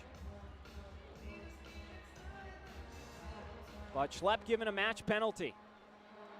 Rosenbaum back over to Nerland. Nerland holding in the far circle, surveying for a passing lane. Lost control of it for a moment, regains it, taking his time out to Lucchese. Lucchese took a little too long, getting it to Conway, who now has to react, and it's going to be taken away by the new dad, TJ Sneath, and sent down. For those of you just joining us from around the league, TJ Sneath gave birth to his first son, Levi, yesterday. So shout out to his wife, Amy, and Levi, who are new parents, or TJ and Amy, new parents. Sneath has been quiet here tonight on the score sheet, though. Lynn shooting one. Rosenzweig there to make another save, and he'll hold with 10:50 to play in the third. Topeka gets two guys back out of the box in Hunter Hall and Hugo Koch. And now Topeka's going to head to a power play, sparking another Raven and Rose tattoo penalty kill for the Breakers. Thornton ties it up with Clark, and now Spinelli will skate it out of the zone. 3-on-2 developing for Biloxi. Infantino in stride, drops it back for Spinelli, but he was expecting to play a little more conservative with his team shorthanded, and Topeka wins it on back. Smith goes down to a knee, entering the zone, on for Scott Koash. Koash out to the point for Whalen. Snap pass to Gagnon. Gagnon closing in, shooting one through traffic, tipped in front. Smith on the doorstep had a look at it, and finally it's cleared. Rosenzweig stays perfect. For all 23 shots, Topeka's mustered. Smith back for Gagnon. Gagnon near circle. On over for Cam Clark. Clark through the middle, has his pass deflected by Thornton. Spinelli, Bobby Orr style, able to shove it out of the zone.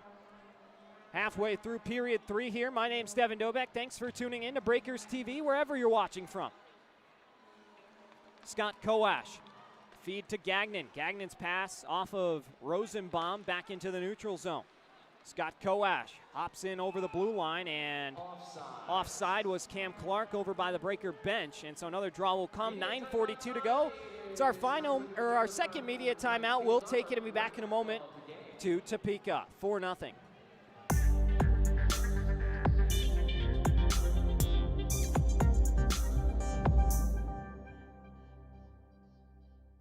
The Mississippi Gulf Coast is where community and teamwork come together, on and off the ice. Fosi Residential is proud to support the Biloxi Breakers as they bring the heat to the rink this season. Fosi Residential manages 3 unique apartment communities along the coast, each offering modern finishes, resort-style amenities, and a location that puts coastal living right at your doorstep. Ready to find your community? Visit foshiresidential.com/Biloxi Breakers for more information. At Superior Optical Lab, we're proud to be certified as a service-disabled, veteran-owned small business and to provide quality eyewear to veterans to whom we all owe our freedom. Thank you for your service.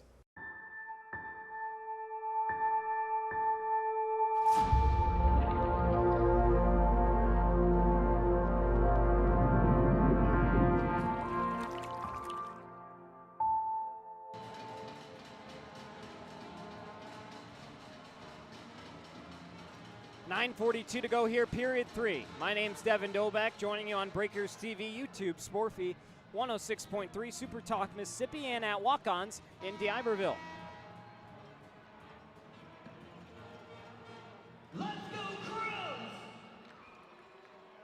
We got an update on Gulfport football. They lead 14-7 over Tupelo in the Class 7A state championship. So hopefully Gulfport can close them out. 9.5 minutes to go, another minute and 38 seconds on the major penalty to A.J. Schlepp, being served by Xavier Charbonneau. Connor Lind in across the blue line, gliding on his backhand, now switches forehand. Stick handling behind Rosenzweig, centers one looking for Sneath, and Pikarczyk able to send that one out, and the full 200 feet. Zach Papapetros, former Athens Rock Lobster, breaks it out to Lind. Here's Lind into the offensive zone, drops it to a cutting Sneath, who drops it backhanded for Hugo Koch. Koch down low for Lind. Lind had his pass deflected by Grant Bondi on the back end. Wilson hits the brakes, looking for a lane. Plays catch with Connor Lind, shooting one now. Tipped in front, looked like by TJ Sneath, and Rosenzweig makes another save. He's got 24 tonight. Wilson, low angle shot, caroms up and into the netting. And with 8:33 to go, another faceoff will come. Topeka does not stop blowing those horns. I mean, even in this 4-0 deficit they face, a lot of young fans continue to maximize the volume of those things, trying to will their team to a comeback with time dwindling. Gotta hand it to them. They have not taken their foot off the gas pedal. Gagnon off the faceoff win, shoots one. Deflected in front and goes over the crossbar. Rosenzweig. Koash with time and space. Tipped in front by Infantino, and Topeka scores. Infantino apologizes to his goaltender for scoring on him inadvertently. And Topeka gets a power play goal. I think it hurts more for the potential shutout that Rosenzweig had cooking. Infantino trying to knock down the pass across ice, and it's tipped home. Another look at this one, just had his stick in the wrong place at the wrong time, looking to deflect the pass, but you see down on the corner, it could have been bad either way, but of course, you never want to score on your own goaltender. So a tough break for the Breakers that time, and it's 4-1 now.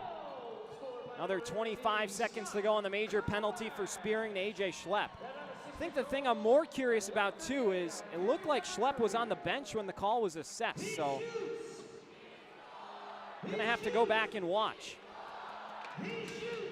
Hit by Davidson on the near side. Gagnon loads up and shoots. Rosenzweig the save, and Davidson sweeps it out as the Breakers will return back to full strength. So Topeka gets one back on the major penalty. Now Koash walking in, shoots one. Off the shoulder of Rosenzweig and out. Charbonneau chips it up the wall. Now Charbonneau trying to settle a bouncing puck. Big hit by Xavier Charbonneau on Cam Clark in the neutral zone.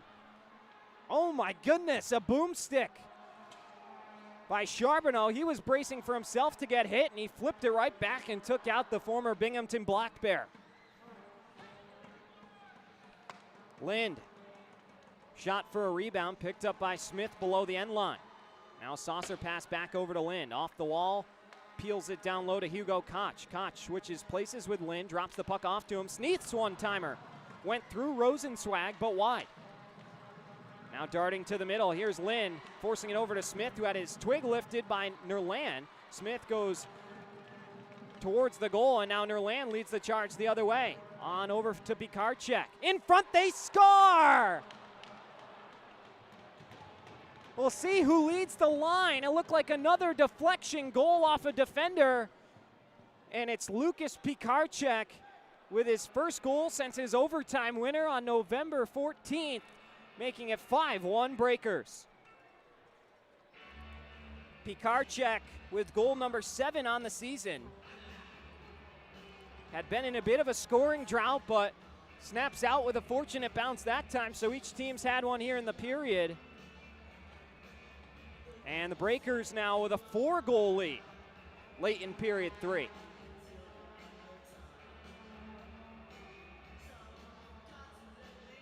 Leonard loses the draw this time to Corey Checo. Biloxi goal scored by number 27, Lucas Pikarczyk. Hunter Hall. And nice hit by Leonard to knock into Checo. Leonard now has a 4-point night with 2 goals and 2 assists. Nice little evening he's had. Bondi below the end line. Faked the way he wanted to play it. Now spins back right. In low, picked his pocket. Rosenzweig gets a stick on it. Checo throws one off the chest protector of Rosenzweig. Flanigan got locked up with Hunter Hall for a moment. Breakers tilt the ice back in the Scarecrows' direction. Shots are 27-26 Topeka. Stretch pass will be touched in deep. Rosenzweig wants an icing, raising his hand very high, but does not get called on. Spinelli to Infantino. Quick pass for Charbonneau. Back to Infantino. Centering feed. Thornton shoots one. Save Bernard. Batted out by Gagnon with a fist. And now Charbonneau. Back to Thornton. Thornton on his backhand. Shooting one. Save made by Bernard. And he'll hold for a whistle and a face-off. Half Shell Oyster House, 3rd period. Breakers with a 5-1 advantage in a 3rd period that's had a little bit of everything. Match penalty dispense. Breakers have scored a pair. Topeka with one of their own.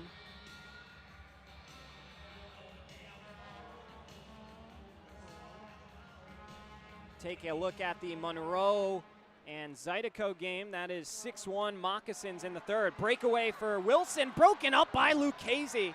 Lucchese is going to go for a slash. Whoa! Lucchese can't believe it. I thought that was a stellar defensive play. barking with the official, can't believe it.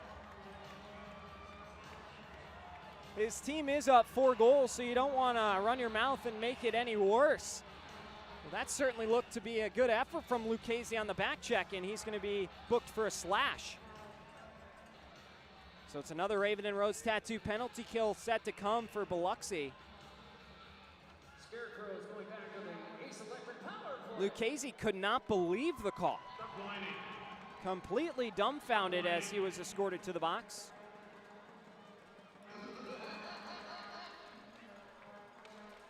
Officials have been rather sharp tonight, though, outside of that. Of course, had to deal with that whole mess about 5 or 10 minutes ago with the teams meeting around the red line. Thornton almost poked it by Koch. Wilson loads up one-timer. Rosenzweig's there to make the save. Bondi clearing out the crease with the 31-year-old TJ Sneath in tight. 5 minutes and 4 seconds to go here in period number 3. If you're joining us from around the league, welcome to you as well. Happy to have you tuning into our FPHL action. And of course, it's a 4-goal game here, a 5-goal game in Monroe, and Topeka trying to make it a little tighter, as this will be our final media timeout. We will take it 5-1, the Breakers ahead. We'll step aside and be back in a moment.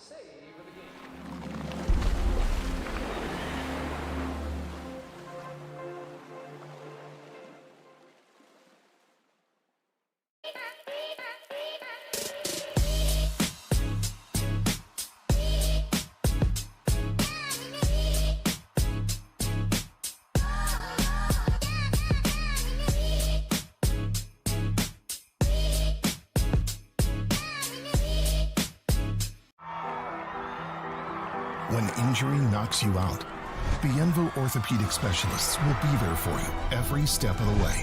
We are here to get you back in the game, back in motion, back to your life. Our elite team of orthopedic specialists will work side by side with you, educating you about your treatment plan, utilizing advanced technology, and providing you with a successful path to recovery. Bienville Orthopedic Specialists. We will get you back.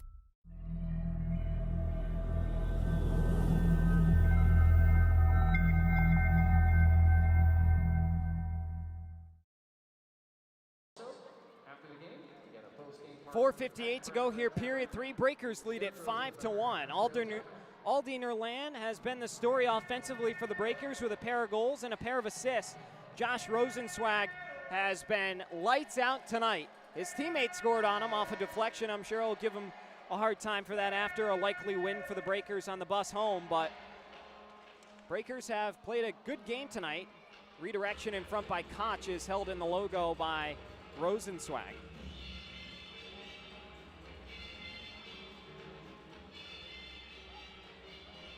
.453 to go. We've had a handful of face-offs in the last minute. Just a lot of quick shots off the draw for Topeka. Actually, they've pulled their goalie. If you're counting and you're counting 6 and thinking you're a little crazy, you're not. The goalie is pulled. So an empty net for Topeka. They'll go 6-on-4 to try and chase 4 goals. Robbie Nichols is a never-say-die head coach. And why not? What do you have to lose except another goal? Lind through the high slot. Couldn't uncork the shot with Pikarczyk harassing him there. The killers are Charbonneau, Pikarczyk, Spinelli, and Bondi. Koash had his pass knocked away by Charbonneau. Topeka having trouble entering the zone this time around. Sneath to the tape of Wilson. Wilson shoots and scores. Elijah Wilson, with just his 3rd goal in his last 11 games, beats Rosenzweig on the blocker's side. And it's 5-2.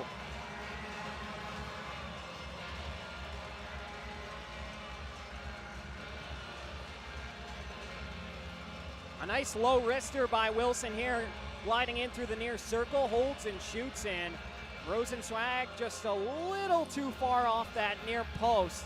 Almost had it with the blocker, but a better shot by Wilson, and it's 5-2.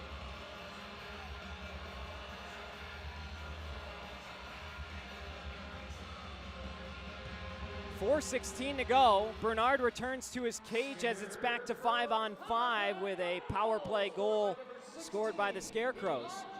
Sure, it's only a matter of time before Bernard will take off for the bench again. Papa Petros gliding by Rosenbaum. It's sent in front. Gagnon just jumped out of the way of Rosenzweig. And another face-off set to come, 3:58. Sean Sears, the public address announcer for the Scarecrows, trying to fire up the fans that have stayed in the hopes of a miraculous comeback here in the final home game for the Scarecrows until after Christmas. Gagnon locked up with Conway. Conway wins the battle. Conway looking for a lane to get it to Charbonneau. Didn't have one, so he'll dump and go chase himself. Whalen for Koash. Coming in to take it is Conway. Dropping it off is Leonard. Leonard can't locate the puck for a moment. Now coiling away from the pressure. Gets it to Charbonneau. Out to the point, Rosenbaum. He'll bang it in intentionally wide down low. 3:20 to go, period 3.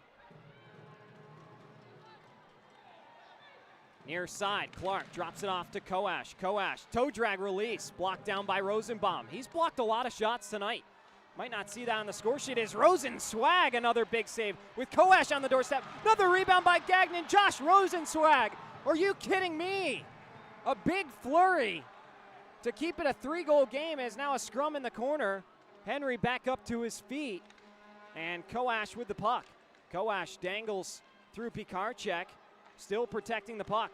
Gets it on over to Connor Lind. Lind, backhand feet to the middle. Gagnon for Clark. Clark swings it on goal, still free. Save made by who's it? Looks like Rosenbaum made another save with the empty net. Rosenzweig out of position. Rosenzweig gives a tap on the shins to Jordan Rosenbaum, who just saved it from making it 5-3. We talked about how Rosenbaum has blocked a lot of shots tonight. That one the biggest of them all. It saves a goal. You want to earn the respect of your goaltender after being recently traded here. That's a good way to do it, sacrificing your body and potentially a few chiclets if you're that unlucky, as Topeka will take a timeout. We will as well, and catch our breath to be right back here in a moment.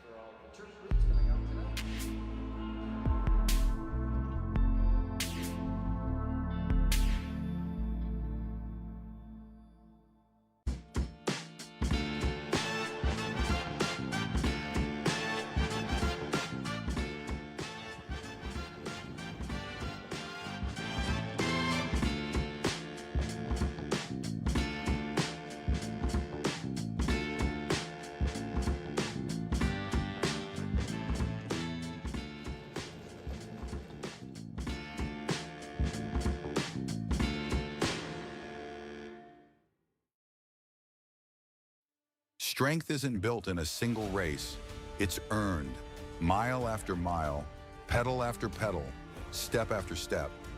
The same endurance that drives athletes to the finish line fuels the steady hands and sharp focus required in surgery. It's about resilience, precision, and commitment in competition and in the operating room. Because true performance means showing up with excellence, no matter the arena.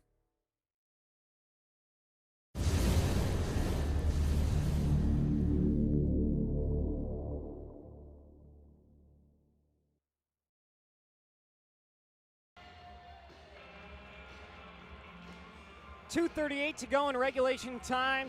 Robbie Nichols has yanked Sammy Bernard. 6-on-5 for the Scarecrows, chasing 3. Face-off win for the Breakers. Lucchese gives it away to Wilson. Backhanded blindly in the direction of Sneath. Sneath holding outside the circle, sends it across. Koash picks it up, shoots it on goal. Rosenzweig the save. Lucchese clearing out the crease with Koch in front. Spinelli takes a shot to the back, and Carter Thornton there to grab hold of Elijah Wilson, forcing another face-off. For the Scarecrows, they go with TJ Sneath, Elijah Wilson, Hugo Koch, Scott Koash, Connor Lind, and Jacob Gagnon. Breakers counter with Carter Thornton, Darius Davidson, Brendan Spinelli, Curtis Hansen, and Brandon Lucchese. Face-off win by the Scarecrows. Wilson, good patience, gets it back over to Gagnon on goal. Save made Rosenzweig.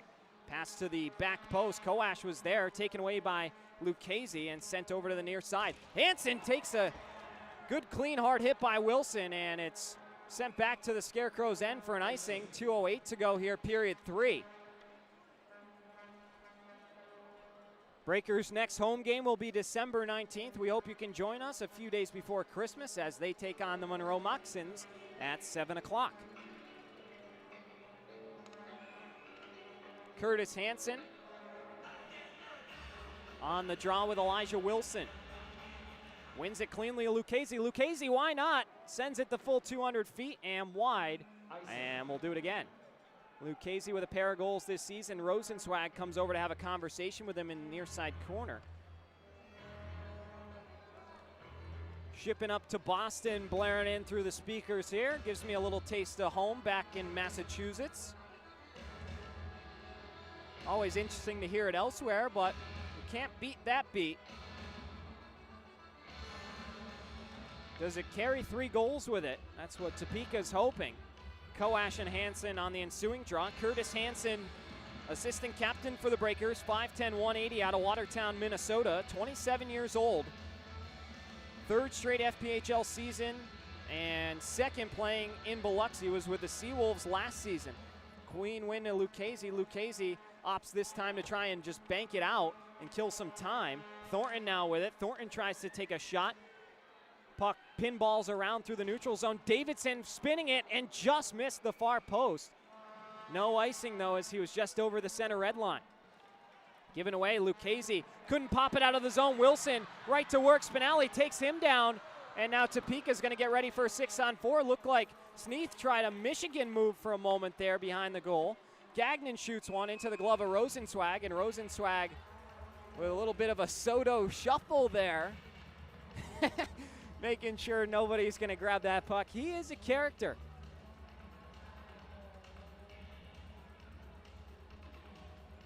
And so it's going to be 2 minutes for Brendan Spinelli heading off to the box.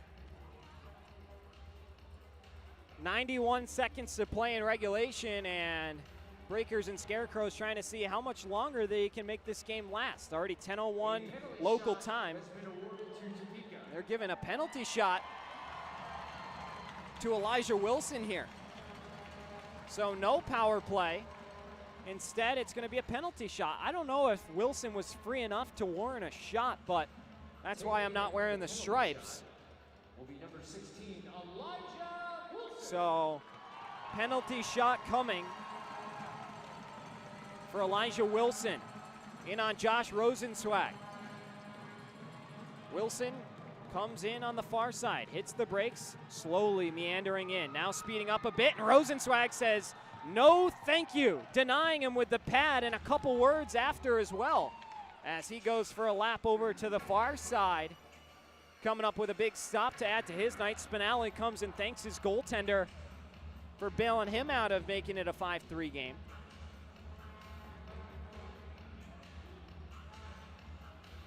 Good on good, and Rosenzweig the victor that time.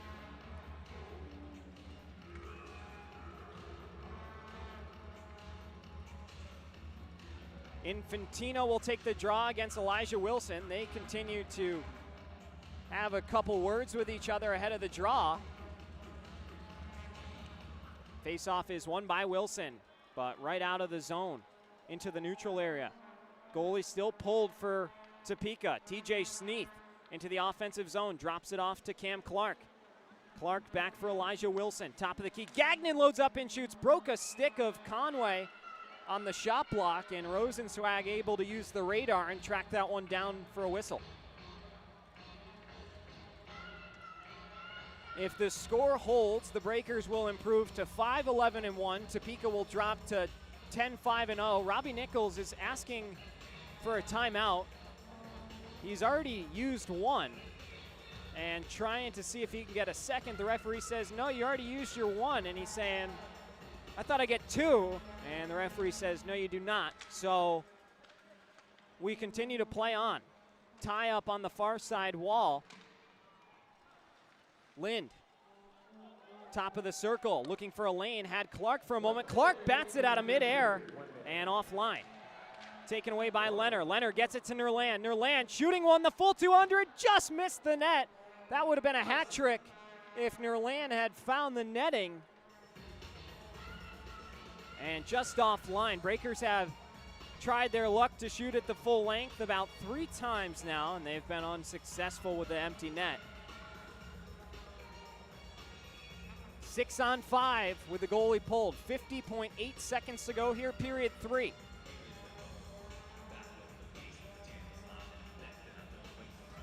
Henry, good clean win back to Bondi. Bondi flips it up and into the sky at Landon Arena. Settled back down by the Crows. Taken away by Henry. Henry in traffic. Plays it to open area. And it comes all the way back to Connor Lynn. Forecheck provided by Fabian Leonard. Stretch pass back to Wilson. Drops it off Koash. Back over for Wilson out of his reach. Now Clark. Out to the point. Gagnon closing in. Quick shot blocked by Leonard. Flanigan's got it. Flanigan will try his luck. And that one, the full length for an icing. Nowhere close to the goal.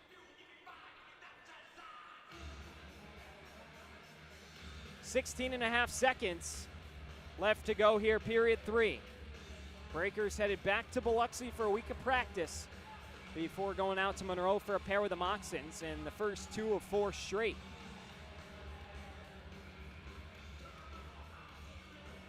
Henry and Wilson will take the draw.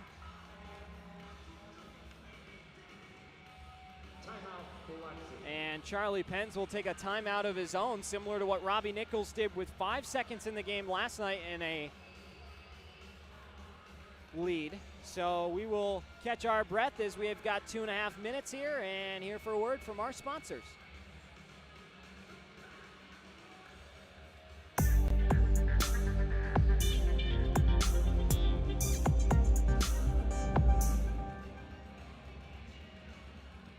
The Mississippi Gulf Coast is where community and teamwork come together, on and off the ice.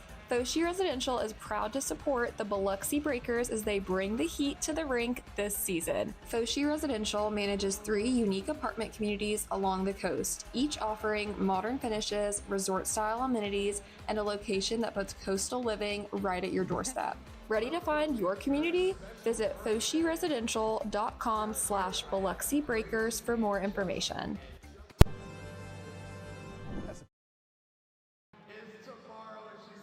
Quick timeout for Charlie Penn's group. Apologies to Fosi Residential for keeping the crowd volume on. Visit foshiresidential.com/Biloxi Breakers to check out their residential living options. Rosenzweig makes a save there, and now loose puck. We've got some more pushing and shoving. Bondi locked up with Smith, and that certainly looked like more was going to come. But fortunately it doesn't. Breakers do not need any more extracurriculars. They've got the win right in their pocket. Just got to survive this final 11 seconds. Smith gives a slash to Leonard on the face-off circle, and now Nerland spins it around. Henry trying to dig it out. Smith with a bad-looking hit. He's going after Caden Henry right now on a beeline. I don't think the Breakers really loved that, and Bondi wants a piece of Avery Smith now. A little pushing and shoving after the whistle as Josh Rosenzweig selling his way back to the Breakers bench, and Biloxi takes this one by a final of 5-2 on the road here in Topeka. A fun game. Avery Smith is being held back by the officials. Breakers continue to cherish the win as Topeka will go salute the home crowd. No Pink Pony Club tonight, as a flood has come over the Scarecrows. And still some jawing going on, which is why we're keeping it here. You see Papa Petros with a few words. Bondi salutes the crowd, and the Breakers will head off with a win.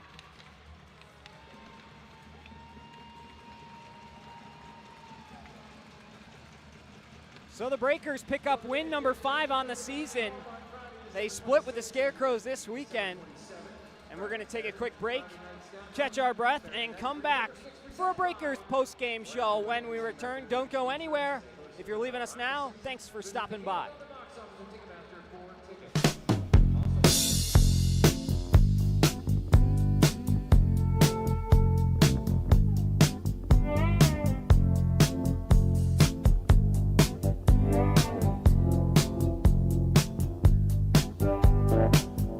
Now here you go again. You say you want your freedom. Well, who am I to keep you down? It's only right that you should play the way you feel it. But listen carefully to the sound of your loneliness, like a heartbeat drives you mad. In the stillness of remembering what you had and what you lost and what you had and what you lost.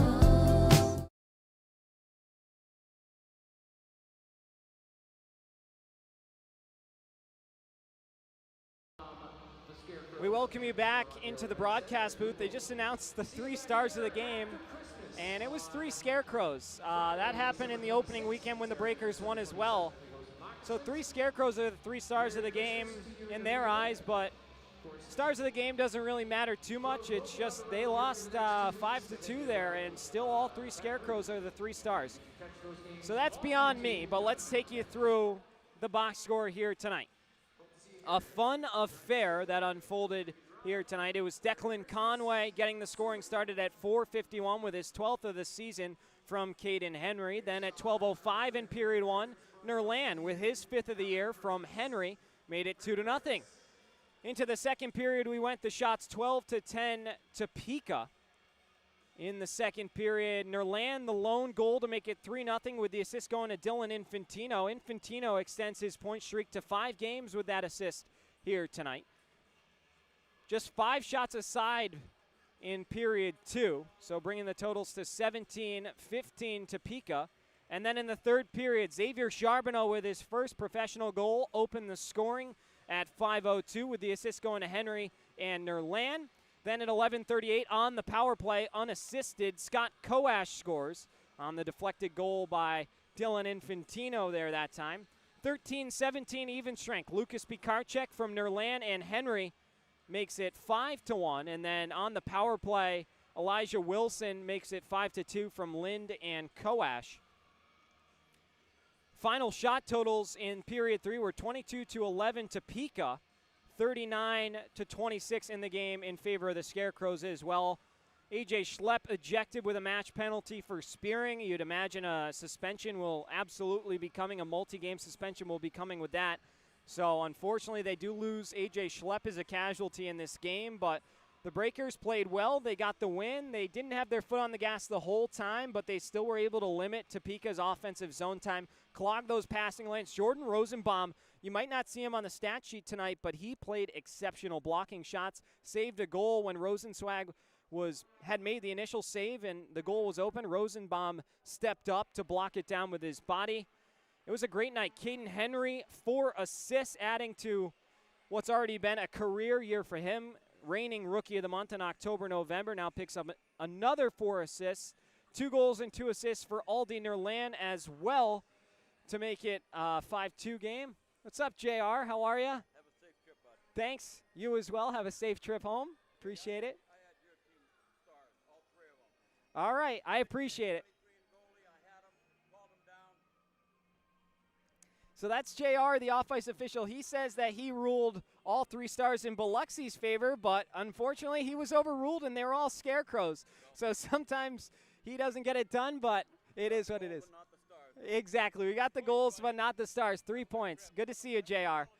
Yeah, you as well. Merry Christmas. Merry Christmas. So that's one of the off-ice officials, JR. He actually gave me a few Bruin stickers when I was in town with the Dashers Hockey Club last season, and they're currently on my laptop. So me and JR touch base every once in a while, and he just said he made the 3 stars Breakers, but was trumped out, and they were 3 Scarecrows. And then you saw Sean Ziers over here popping his head up. That's the public address announcer. I'll chat with him in a moment. But a huge shout-out to everybody who turned into our broadcast tonight. The Breakers take this one by a final of 5-2 on the road in Topeka. They'll get ready for 4 in a row with the Monroe Moccasins and 3 in Monroe. Next home game for the Breakers, December 19th. And before I leave you here, one last look at our stocking stuffer deal.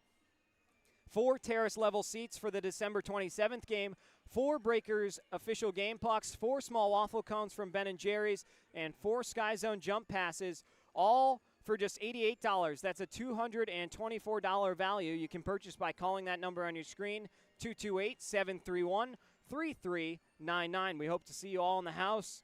Getting loud for the Breakers a couple days after Christmas. Great stocking stuffer idea there. You can also visit our office Monday through Friday, 9 to 5 at 1643 East Pass Road in Gulfport for your opportunity to buy this awesome deal. But a huge shout out to everybody who tuned into our telecast here tonight. The Breakers win it 5-2. Nerland with 2 goals, 2 assists. Henry with 4 assists, and Josh Rosenzweig with 37 saves on 39 shots. Those are my 3 stars, I think. So we're going to leave you with that. But on behalf of myself, Devin Dobek, thanks so much for tuning in to our coverage of the FPHL. We will see you next week. And always remember to live the dream. Good night, everyone.